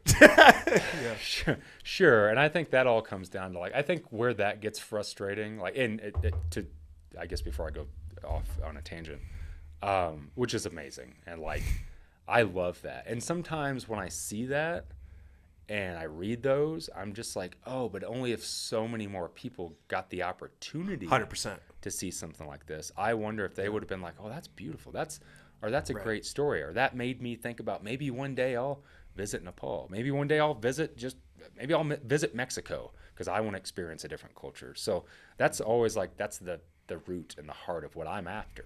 It's not, if I was, I like to always preface this, like, just use common sense. If I was about making money and whoring myself out on YouTube, I would not spend a year making a video that I know for a fact is not going to do well. I wouldn't do it. That would be a dumb business decision. What a dumb businessman I would be if that's what I was after. So when I read stuff like that, I love it. But then I also think about like, oh, it sucks, man, that like I have I don't know, over 300,000 subscribers or something. Like I honestly don't know what I know it's over 300,000. I don't know what the number is, but I have 300,000 people that have been good enough and like been awesome enough to support whatever video it was, whether it was the gear video, whether it was the PCT video, whether it was the AT video, whatever hooked them. They were like, I'll subscribe to figure out, to find out whatever else this asshole has to say. Right? Like yeah. I can't thank people enough for supporting and following along. But if like there was over 300,000 people that thought what I had to say and what I was doing was interesting enough, it is disheartening that like a system that's set up, and I talked about this in that video, and there's so many people that I just don't think understand how the whole algorithm and all that stuff works. I said something about the algorithm. I said it's a shame that the algorithm won't push that more to an audience. People are like, don't blame the algorithm. It's not the algorithm's fault. But it is, because that's how it works. Because with what people watch, if the majority of people watch gear videos, then the algorithm knows that when a gear video is posted from a channel, that the algorithm's like, oh, they like this, so we'll show it to them. But if that video is like the Kumbu film, where it has nothing to do with gear, it doesn't say gear in the title, it's not me holding something or a product in the photo, the algorithm knows, well, 9 times out of 10, these people don't click on a video that's not a gear video. It doesn't take it and show it to all 300,000 of those people. I know that. Like it's funny when you say stuff like that, people are just like, you're being a conspiracy theorist. It's like, no. YouTube gives you that information. Like it shows you how many people it showed it to, and it ain't 300,000 people. Now, whether it shows it to those people and then they make the decision to click on it or not click on it, okay, fair enough. You got recommended something and you're just like, you know what? It ain't for me. Totally get that. But whenever it's like, it's a weird system that's designed to be like, you make something, you put your heart and your soul into it, and you share it to your audience, the people that are good enough to follow you, that are interested in what you're doing. You're like, here's the new thing I'm doing. And the algorithm says, well, people don't like that. You got like, that is where the disheartening thing comes from. It's not that people were just like, I don't want to watch your shit. It's that people don't even know that they don't want to watch your shit. That's the thing that sucks. So yeah, all that being said, back to what you're saying, it's amazing to read those comments and know that like that many. And at the end of the day, man, when I'm making content, like, does it suck? Is it disheartening that happens? Absolutely. Am I still happy that like that amount of people, like 20,000 people or something, got to watch that film? And maybe, I don't know, 1,000 people out of those 20,000 people got inspired and enjoyed it. Yeah, at the end of the day, that's all I care about. Like, that's what makes me feel happy. But there is this weird thing that you kind of almost feel like it is disheartening whenever you do that. And then you make something that, like you said, doesn't take a lot of effort to say, like, I like this thing. And then everyone sees it.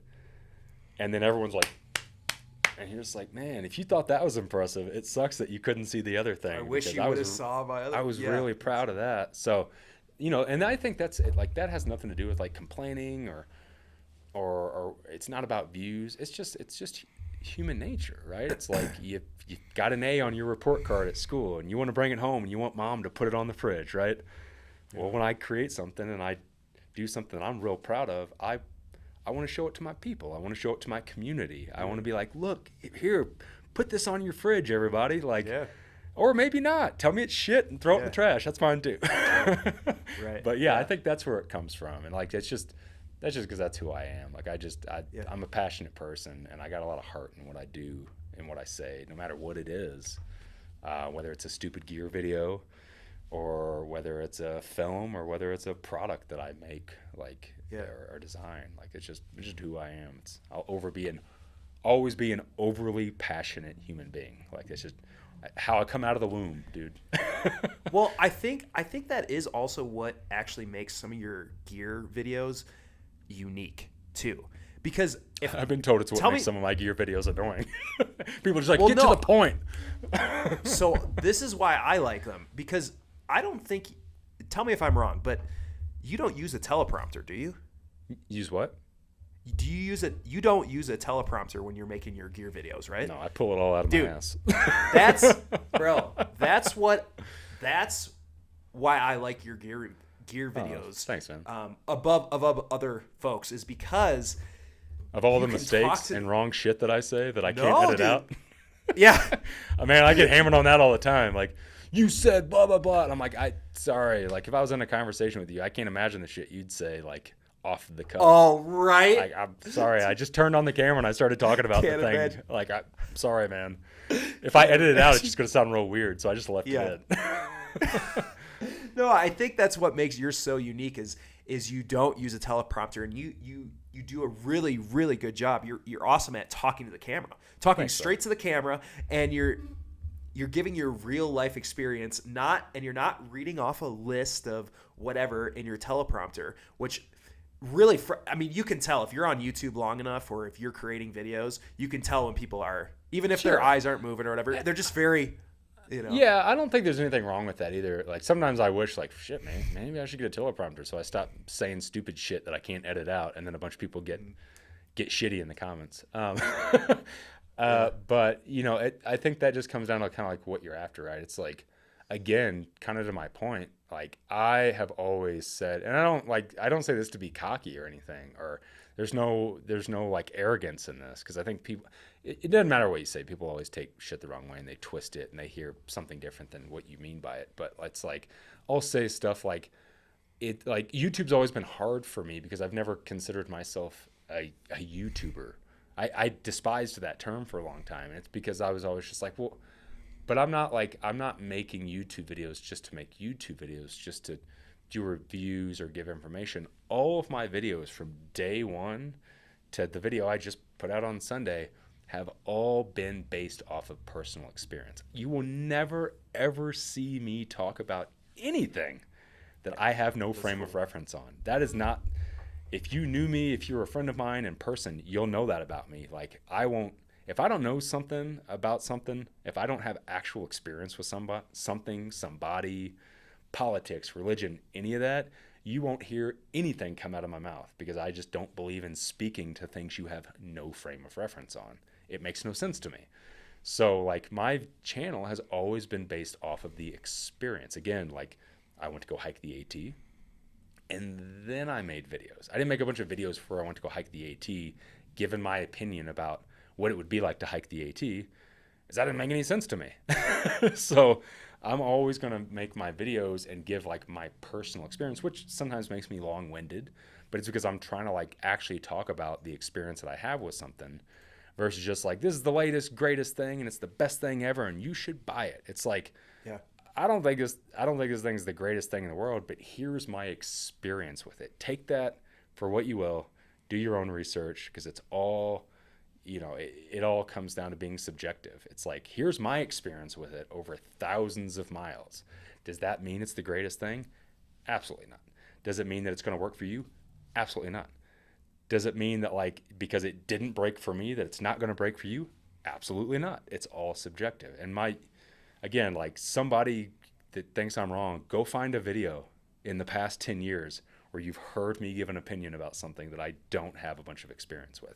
You'll never hear it, because that's not the type of content I started making. That's not what the YouTube world was going back to when I started doing it. So it's just how I've always done it. I'm just like, you're never going to see me say, like, these are the 10 best tints of 2025.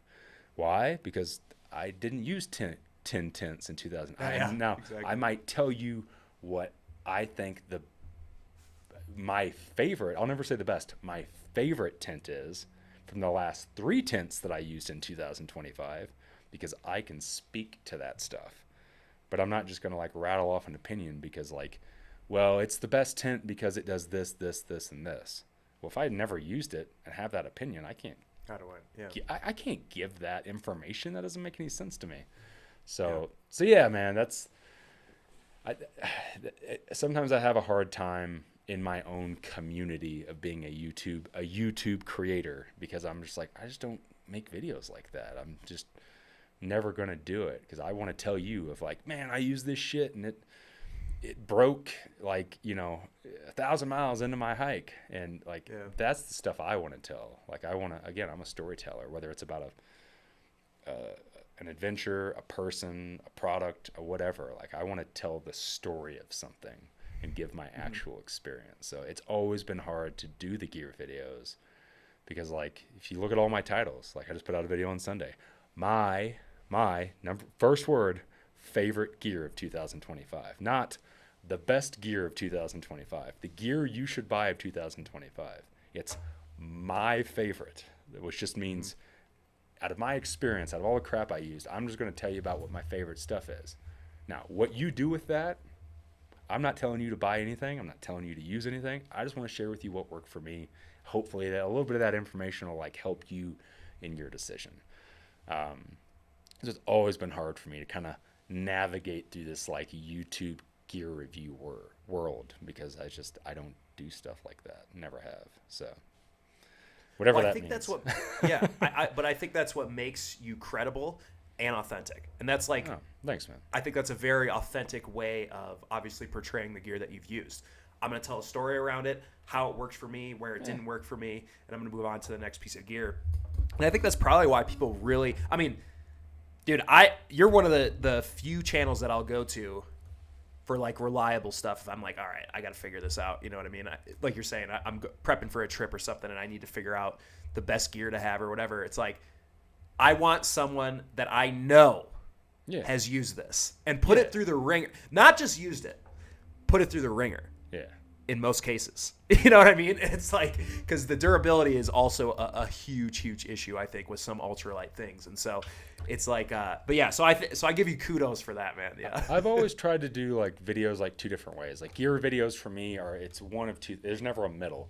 It's, I want to talk about something of like, here's a new thing I got. Because like I've been using X piece of gear for years, right? I've been using it for years. I got thousands of miles on it. I depend on it. It's my favorite thing. This year, I'm going to change it up and I'm going to get Y piece of gear. You'll never hear me give an opinion about it. I'll say like, it looks like it's going to be good. It might work. I just wanted to share with you guys and show you what I'm using. So there's that video where it's like new gear.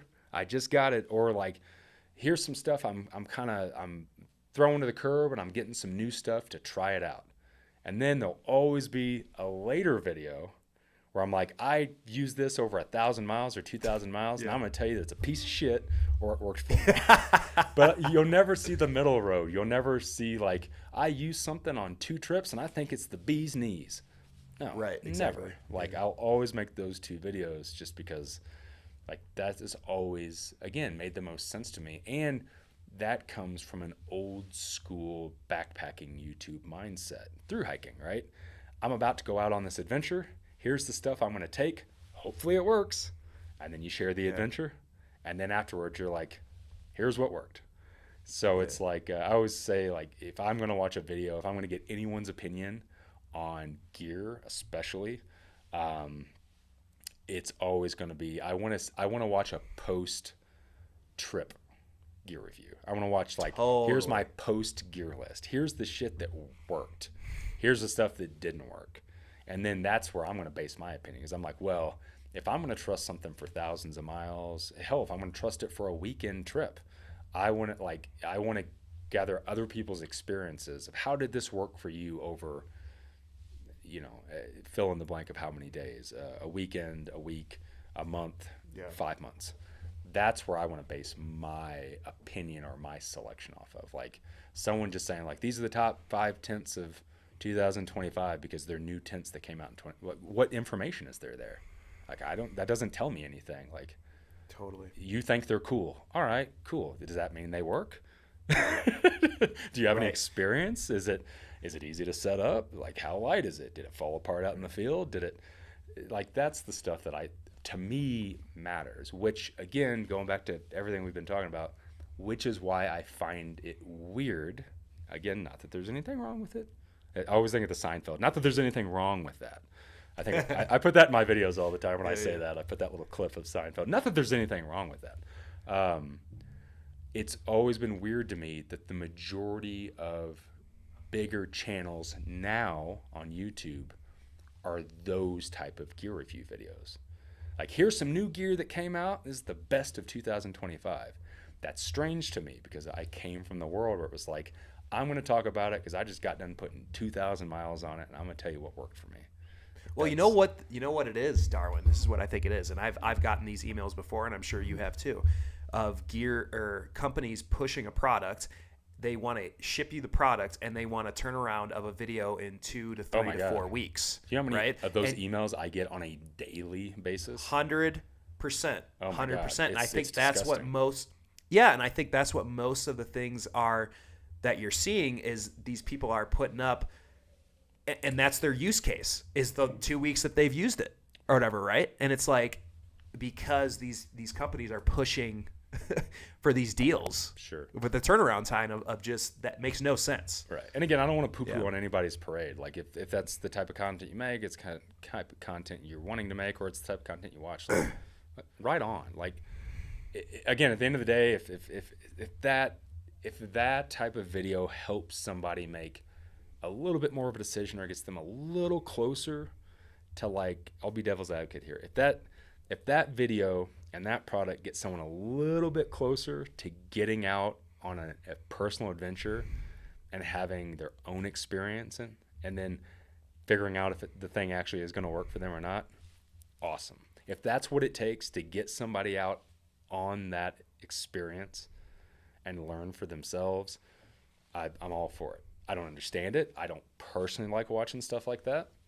It's not the type of content I try to make, but if that type of content does get people out there, then all right, man, that gets out there. Like, never want to poo-poo on anybody's parade of type of content they make, what they say, what they do, anything like that.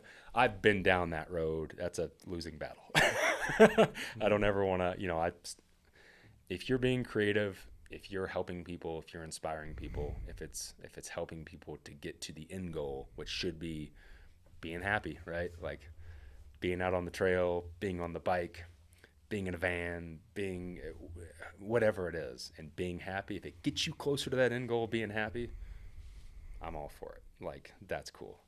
Just I get tired of people expecting me to do the same thing. I'm just not going to do it. I'm sorry, guys. But I think it's also good advice to give to people that, like, hey, yeah, if you are looking for this durable, like if you are looking for a legit ass review, somebody that's used this for more than 2 weeks is going to get you a lot closer to that. You know what I'm saying? I think that is because you do have to be aware of some of that stuff where it's like, yeah, just like you're saying, like, oh, this is the best tent of 2026, and it's January 1st, 2026, and they uploaded the video. You're like, I don't get it. You know what I mean? And so as the consumer, like, the advice I would give just working in the industry is like, okay, do a little extra research on that for yourself, and like kind of be a little more aware. Yes, they might give you probably what they'll probably do is relay the marketing points that, you know what I mean, that is in the specs. And so it's hard though, right? Like it's such a oversaturated world now though. It's like it used to be, it was a little easier, and I think maybe that's why channels like mine got popular, not because I was making great content, not because of what I was doing was so amazing. Yeah, it's like, you're hiking the PCT. Well, so were other, like, a couple thousand people that year. It wasn't because I was doing anything special. It wasn't because my content was just top notch or whatever, like quality or anything like that. But I think it was because, like, at that time, like, you just had a handful of us channels making stuff like that. It was based off experience. Now you have so many people making content, and then so many people are saying the best, and if you don't have this, you'll fail, and like, here's what's keeping you uncomfortable at night in camp, here's what here's why your feet have a problem. All these big, like, these just over blown out statements of titles, which, again, why are people doing it? I've recently had a discussion with Dan Becker about this. Yes. Because that's the only way to get the algorithm to push it to people. Like, right. If you don't do these big, like, this, if you're using this piece of gear, you might die. Like, just stupid shit just to get it out there. Like, when you go to do your research nowadays, because you're looking for, like, hey man, like, I'm gonna, you know what? I don't have a lot of money. I'm going to buy one tent. It's all I can afford. I can't afford to buy 20 tents. I can't afford to go out and test a bunch of stuff. I got money because I'm going to go on one trip for this year. I'm going to get together with my friends. I'm going to go out to a national park, and I'm going to have an adventure for the weekend. I've saved up all my vacation time. I've saved up all my money to buy this gear. I need an answer. What is the best tent for me? And you get on YouTube, and you got 1,000 videos saying, this is the best tent. No, 100%. This is the best tent. Holy shit, that's confusing. So it's really hard, I think, for people to filter through that. And at some point, it's like, if you don't know any better, and that's, again, not to be like facetious or anything, but if you don't know any better, it's like, how do you know what people's experience is? How do you know that somebody just got something and is talking about it versus somebody that's taken something out for 2,000 miles or 100 nights or whatever? It's really tough, which is where it's all gotten so confusing. And I see that in comments. The way I used to get comments, because I've always been the guy who, like, I know there's a lot of people that are like, don't read the comments, don't respond to people. That ain't me. I've always been a big part of the community aspect of it. Like, I will spend the first hour when I post a video responding to comments, good and bad. That's the way I am. I've done it for the last 10 years. I just like engaging with people. And the comments I used to respond to versus the comments I respond to now are so polar opposite. It's ridiculous. So I see the frustration. I see the confusion. I see the lack of trust in the community, in the viewers, because it's become so saturated and convoluted and like confusing. Because again, you got 100 different tents. Everybody's saying this one's the best. You have no clue. And you're like, well, shit, I got to buy one tent and all I got's like $300 to spend. Oh my God, what 100%. Do I buy? And it becomes frustrating. It becomes confusing. When everybody's kind of jamming that down your throat, this is the best and you should get this, whatever the reasoning is, whether they're getting paid to say that, whether they're just trying to make a video, whether they honestly just think like this thing's cool, or whether they're like me and they're like, because I think it's the best because I've used it over 2,000 miles and it didn't fail on me. So like that wins for me. Yeah, man, it's confusing. It's just gotten weird. It's become this whole different world of content over the last 10 years and sharing experience and what experience means and what people find valuable and what people are after. I just think people used to be more after the experience. And now people are more after the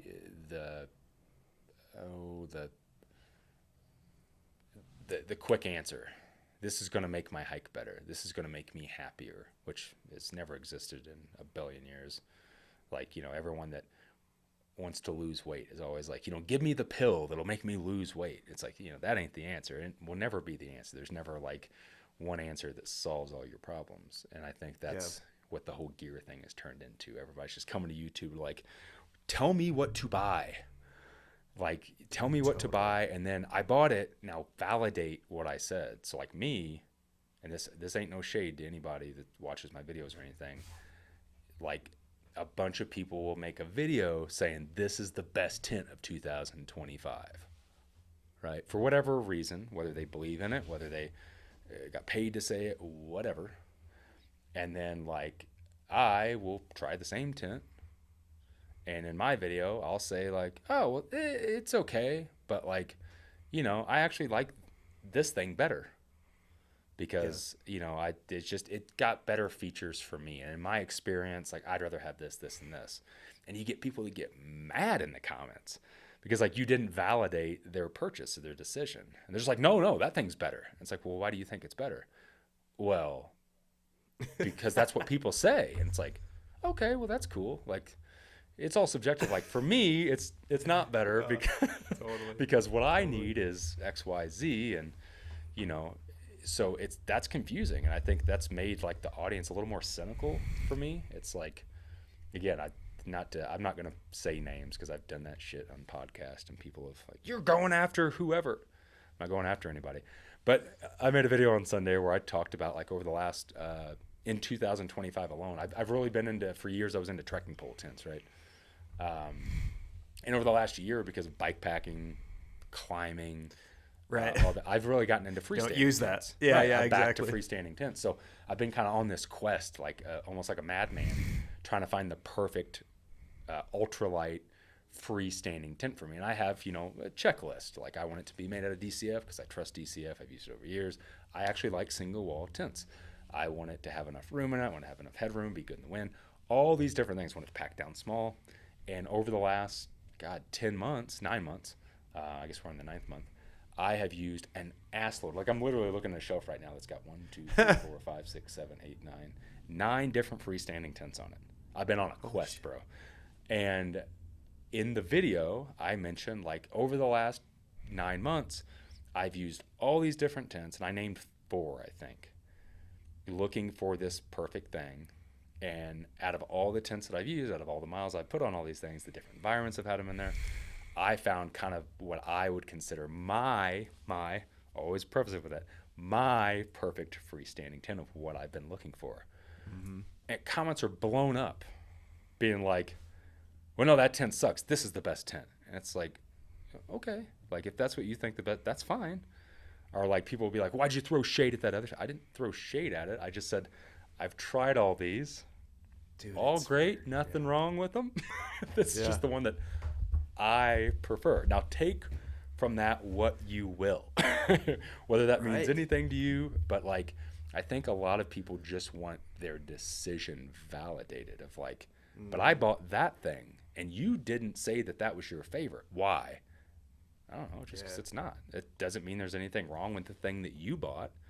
Like, and the only way you're going to know that is if you personally take it out into the field and if it works for you. If it works for you, it's the greatest tent in the world. Don't let anyone tell you any different. And why would you care about if it fails for you, it's the worst tent in the world for you. Don't care what anyone. I mean, the tent that I called out of being what I've been looking for, that I think is kind of a perfect freestanding tent for me. You could take it out and it could fail on you, and the pole could snap and the door could rip off, and you'd be like, "This is the biggest piece of shit in the world." Right. Okay.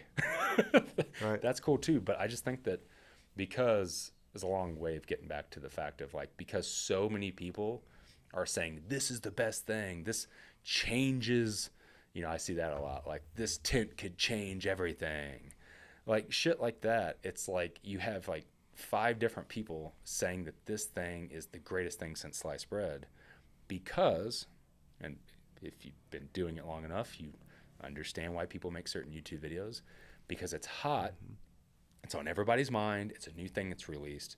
And a bunch of people know that if I get this thing and I talk about it in a video, the video is going to do really well. Why?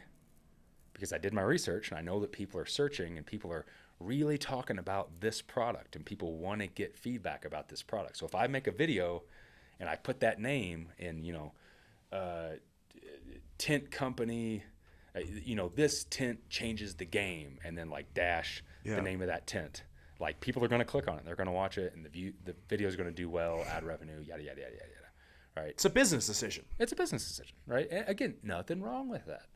But when you got 5 people making that video because they know the video will do well, and then you got this guy making a video just being like, yeah, that tent's cool, but like this is the tent that I like. People get pissed off about it. But you're like, totally, I could have made that video too. But I'm just like, no, I'll just talk about what my experience is with these things. So yeah, that's a weird shift that's happened for me for 10 years of how the audience used to react to things versus it's almost like people don't understand how subjective all of it really is. Subjective. Yeah. It's so subjective. It's like you can't, because something worked for me or worked for that guy or worked for that guy or worked for that chick or worked for that dog.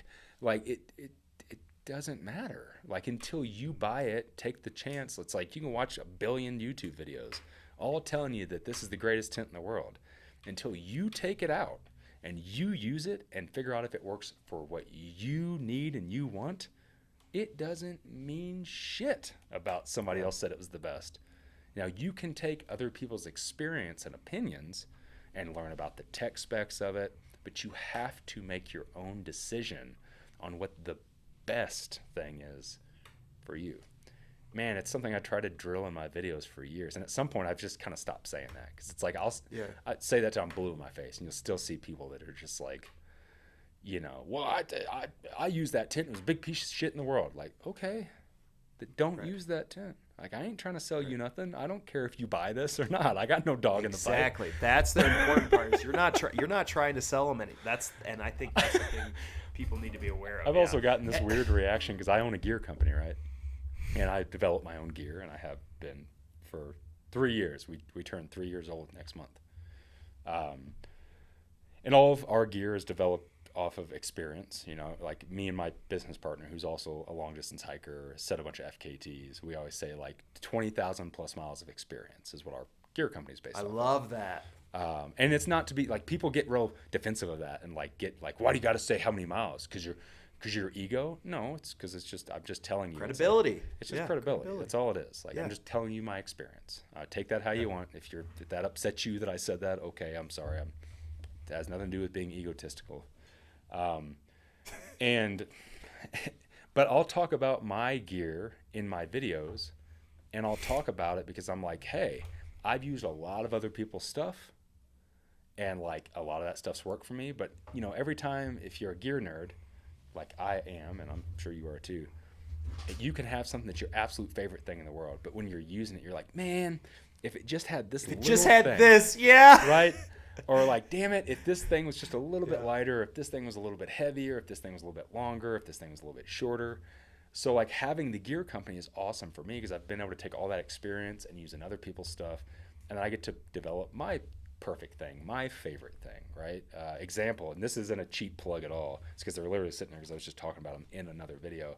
But we just came out with these, which are sleep socks, sleep booties, right? A ton of them. I didn't invent these, but I have real terribly cold feet.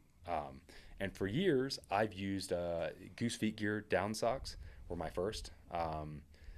I've used every single gear list for the past 10 years, no matter if I'm hiking in the summer, the winter, the desert, the mountains. I carry a pair of sleep booties. I have terrible circulation in my feet. I could be pouring sweat up top. My feet will feel like they're in a freezer. Just always had terrible circulation. And so I've used some sort of booties. Goose Feet Gear down socks were actually the first gear review that ever went on my channel back in 2015. You can go find it. It's the first video I ever reviewed something. It was a pair of damn sleep booties. So these go back deep with me. And then I started using a synthetic pair of the inline equipment. But the problem I've always had with sleep booties, after using so many different ones over the years, is the ultralight fabric that is on the outside is also what's on the inside. When your skin's sitting next up to this, it gets kind of clammy.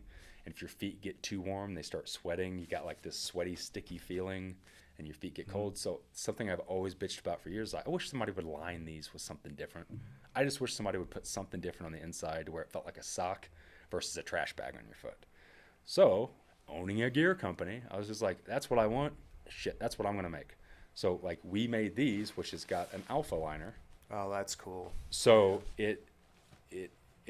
it's better next to skin feel. And if your feet sweat, it doesn't feel clammy. But what I've noticed in them is because like this is a more breathable fabric, instead of two very non-breathable fabrics being sandwiched with the insulation, that has holes in it. So it just breathes a little bit more. It's a little more breathable.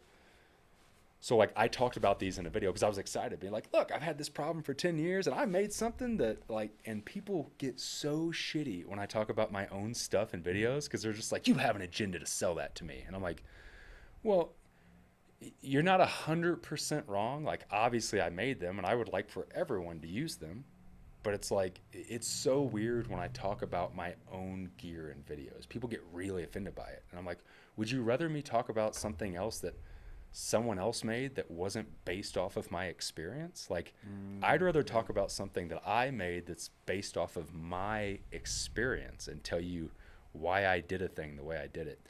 That's been a real weird reaction too from the audience. Super weird. I used to like back in 2019, 2018, I was helping a handful of companies develop pieces of gear. A couple of different companies I won't name because some of them don't exist anymore. And like I would talk about that, like, hey, look, I developed this backpack with this company. Out of my experience, people are like, oh, that's the bee's knees. That's the shit. I'll buy that. And like people loved it. But when it's my own, something I'm like using my own hands, my blood, my sweat and tears to make in the other room in a shop with a sewing machine, people are like, stop talking about your own shit, you whore. It's so weird. So that was a long spiel and a cheap plug.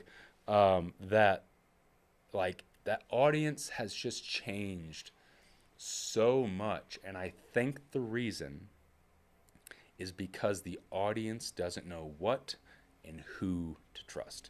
The audience doesn't know who's being paid, who's sponsored, who's not sponsored, who has an agenda, who doesn't have, and I think that's media in general, right? That's like, if you want to get into it, that's the news, that's AI shit, that's everything is like kind of, so it's very weird to be a person that's been doing it for 10 years and watch the bizarro shift, but for it to happen like on a personal level. Where people used to be like, again, I'd share an adventure video with people. And people be like, yeah, man, this is so inspiring. It helps me want to get out. Yee. And then now I put out an adventure video and I'm like, nobody wants to watch this shit. Tell me what tent to buy. It's just so weird to watch the shift. And disheartening, but I want to say that I understand it, but I'm kind of an old soul and I'm kind of old school, so I kind of don't understand it. But yeah, man, it's been a weird journey. But man, I think you're making great points though, because I guess I never really thought about that in the way of, when I was looking at first getting into ultralight backpacking, the website that I went to was called that Halfway Anywhere. Oh yeah. Yeah, Halfway Anywhere by Mac. Yeah. The reason why did I like that website? Well, it's because he gave a survey to folks at the end of the long through hike of what their favorite pieces of gear was. Totally. The top tents of that year that were used on the PCT, the top backpacks that were used on the PCT. Yeah. And so everything you're saying makes total sense to me as to why that was resonating with me personally, is because I felt like that had a ton of credibility because it was an aggregate of all of these people, and there was no sponsorships involved. There was nothing. It was just like, what did they like the most? You know what I mean? And then from there, maybe I would go and I would take it to YouTube or Reddit or whatever and figure out more about the product. Yeah. But again, I think you make that's why I wouldn't take any type of sponsorship from anybody up until a year and a half ago. Just because I finally figured out how to do it to where I felt good and comfortable with it, doing like sponsorships from companies that have nothing to do with, like, if I give advice on a backpack, like working with a navigation app company has nothing. It doesn't influence that at all. That navigation company doesn't give a shit what I say about it. You know what I'm saying? So it's like I was finally able to figure out, which is funny, 10 years of doing it, 8 years in, how can I figure out a way to support myself doing this? So it's, man, that's just the way it was. So it's really weird. I think one of the things, not to cut you off, but I was thinking about this recently too, and I'm putting a lot of stock in thinking, because it's been 10 years of doing this, and I've had this discussion with some other YouTube creators that aren't like me, that don't have as much experience but have channels. Had this discussion with a particular person back in 2020, and recently had this discussion with them again 5 years later, and it showed me how much things have changed. I think because when backpacking content first started coming out, it was people like me. I'll drop some names. Redbeard or Will Wood. A guy named Loner on the AT. Don't know if you followed him. He's the first guy I ever saw to vlog his trip. He was carrying a laptop and like a full-on camera. Like, this is early YouTube, right? Really? That's the first through hike vlog I ever saw. A guy named Syntax 77. I remember that guy. Yeah. I'm gonna pull this up. Syntax, good dude, still makes great content. And then Dixie. Jessica Mills. We were kind of the first backpacking channels that were reviewing our gear, that weren't like, you had gear review channels, but it was more like REI and stuff, right? Like REI would make a video telling you about like the new MSR Hubba Hubba tip, but those were the review channels. But really, like, the homegrown reviews and information really came from through hikers, people that were going out and doing all this shit and then giving you their experience. And so that's all there was for a lot of years for people that were just getting into backpacking to get information on, even though it didn't. I mean, it translates a little bit, but it's like if you're going out for a 3-day trip, does it matter to you that a tent lasted thousands of miles? Probably That's not. a good point. That's a good point. But you got something from it because you're like, well, I'm not going to ever do that, but I can see that it lasted for 1,000 miles. So surely it'll do good for my one trip a year for 3 days, right? So that translated a little bit, made sense. But I think there's always been this thing that people have maybe felt a little intimidated by some of those channels and those people, because maybe people like are just getting into it. There's a barrier of entry. I'm just like, well, shit, man, I can't hike thousands of miles. I can't hike 20 miles a day. I can't do X, Y, and Z. I can't afford $1,000 tent. And there's always been this little bit of this like barrier of entry with that. Well, then comes along your kind of, I like to call them your everyday backpackers. I'm just a weekend warrior and I go out for once a month for a 3-day trip. And those people started making videos, which were my audience. So my audience starts then getting inspired to start their own channels, which is me saying for years, like, I would start your own channel, share your own opinions. So those people start making videos. Your Dan Beckers, the Shill Brothers. I'm trying to think of back some names. What was that one guy's name?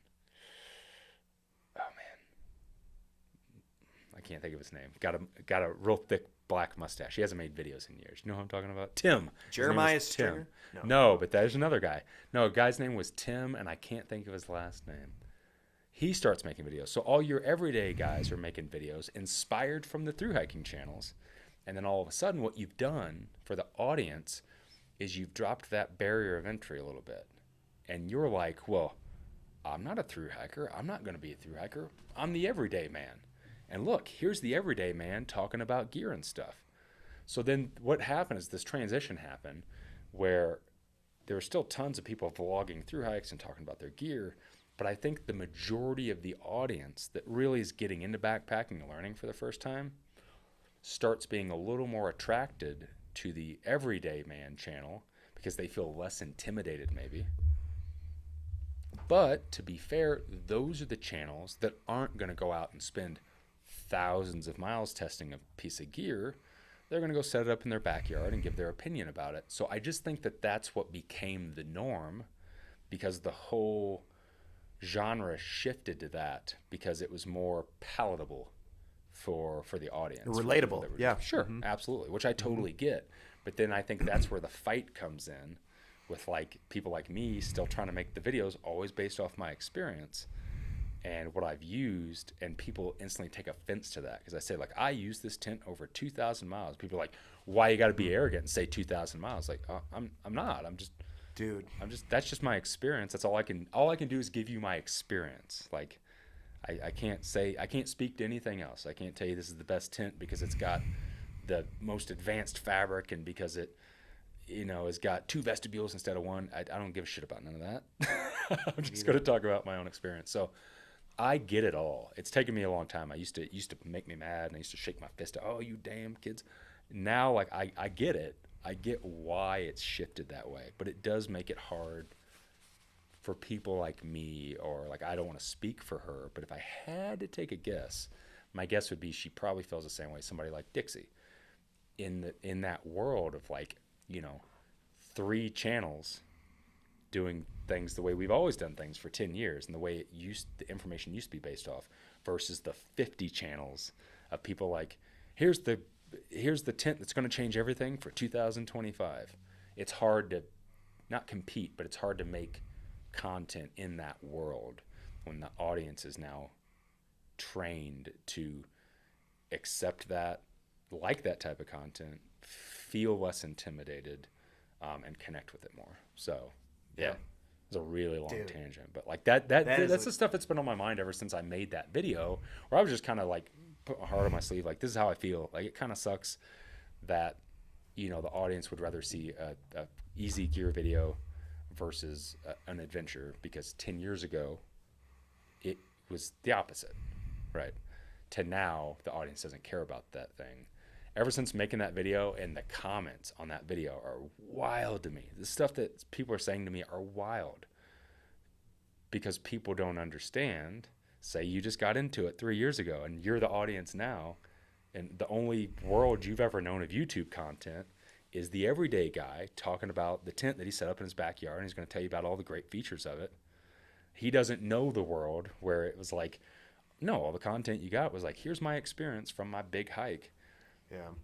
And so it's like reading those comments, like that's all it's been on my mind lately of like, why? Why does the audience feel that way? Why do people feel offended? Why are people almost gaslighting me, being like, you're blaming it on the algorithm. It's not the algorithm's fault. I'm like, it is because YouTube tells me that. Like I literally get notifications like the algorithm didn't push this video because of X, Y, and Z. Maybe try changing your thumbnail and title. Like that's right. What YouTube does. Anyone that's ever published a video on YouTube knows that that's how it works. So yeah, it's a lot of that stuff's been on my mind lately of like, why have I had a problem with it? Why do I feel that way? And to be honest, like at this point, I just given up. Like not like in a bad way of just like, oh, I kind of don't care. I'm just going to do what I've always done since day one of the channel. Yeah. It's like, I'm going to go off and do the thing that excites me and makes me happy, that I feel adventurous about or creative about, of designing something. I'm going to do my thing. I'm going to put it out to the world, and the world does with it what it will. But I'm not going to let I've said this for years. I'm not going to let an algorithm control my creativity, because it's like, then it defeats the whole purpose of why I started doing all this in the first place. I'm just like, oh, I just want to be creative for a living and figure out a way just to be me and share my things with people, the things I create and the things I want to inspire people with. And like, I want to be me for a living, whatever that means, whether that means there is money or not money. I just want to be me for a living and share something and inspire people and hopefully help people along the way, whether that's with a piece of gear, whether it's with my advice, whether it's with a film where I'm trying to get a story across. Like that's my goal with all of it, and all the other shit's noise. And here's being a little bit of like a conspiracy theorist. My feeling is it's all going to die away. It's all going to run its course. And I've said this for the last handful of years, and I've heard other creative people say this. At the end of the day, in this world of oversaturation, AI content, at the end of the day, the thing that's going to be the most valuable to people when it comes to content, when it comes to art, music, film, is going to be authenticity. Because there's so much fake in the world, and there's so much like carbon copies of carbon copies of carbon copies of everybody doing the same thing. When you're being original and you're doing the thing like that you love to do because your heart's in it, not because of any other reason, because it's just what you want to do, that's the stuff that's going to come back around. That's the stuff that people are going to enjoy watching, connecting with, is real, like good and bad, like the ugly side of it, the happy side of it, the real side of it. That's going to come back around. All that other shit it'll fizzle out, like eventually, like whether that's next year or whether that's 10 years down the road. You can see it going across. I'm a big music nerd, and seeing it go across like the music industry, like people have stopped streaming music as much, and people are going back to buying CDs, vinyl records, cassette tapes, because people want a real connection to something that's authentic, versus a kind of a manufactured experience. So that is awesome. So just keep doing it's always the thing, pendulum. Man. Pendulum always swings, right? Always. So I just keep doing what I, going all the way back to 2015 when I published my first video on the channel of me holding up Ben at Goose Feet Gear, holding up a Goose Feet Gear down booty and being like, I've been using this for the last year, and I use it on the AT, and these have kept my feet warm. It's the first video I ever put on my channel, and I did it just because I was like, I think these things are pretty cool, not because I thought like I'm gonna blow up on YouTube. I was just like, I hope other people out there that have cold ass feet, I hope this video helps them, and that's why I put it on the channel. I'm gonna do that, man. I'm just going back to doing what I do and saying what I say and creating what I create, and that means it's one video a month or 4 videos a month or one video every 6 months. Like that's got to go back to that, man. Just got to make sure my heart's in it and make sure it's what I love doing before anybody else. Got to make myself happy before I make anybody else happy. So Ooh. Well, that was a fantastic discussion. That was a fantastic, and it really made me think about how, where I want to go with my YouTube channel and everything. But dude, how can people? Can you talk a little bit about where they could find you on your links? We talked a lot about YouTube, and then also maybe a little bit about your gear company as we wrap up. Oh yeah. I mean, anybody that has never followed my stuff or whatever, like I still have my YouTube channel. I'm still dialing back a little bit on content, just because I'm again going through a different season of what I want to be creative with. But Darwin on the Trail on YouTube, Darwin on the Trail on Instagram, DarwinOnTheTrail.com. I just recently revamped my website to kind of update a bunch of my old gear list and experience and my films. A lot of the film projects I've worked on over the last 5 years. Most of them are on YouTube, are on my website now. Even my Arizona Trail documentary film that wasn't available for a few years is now on there where people can watch it. So basically anything I get into is all on there. And then as far as my other stuff, like as I mentioned, I've owned a gear company now for 3 years. I own it with a good buddy of mine, another long distance hiker, FKT setter, ultra runner. We own the company together, based here in Flagstaff, Arizona. It's actually on the other side of the wall. It's a full shop, multiple sewing machines. Hopefully there's some people in there sewing some gear.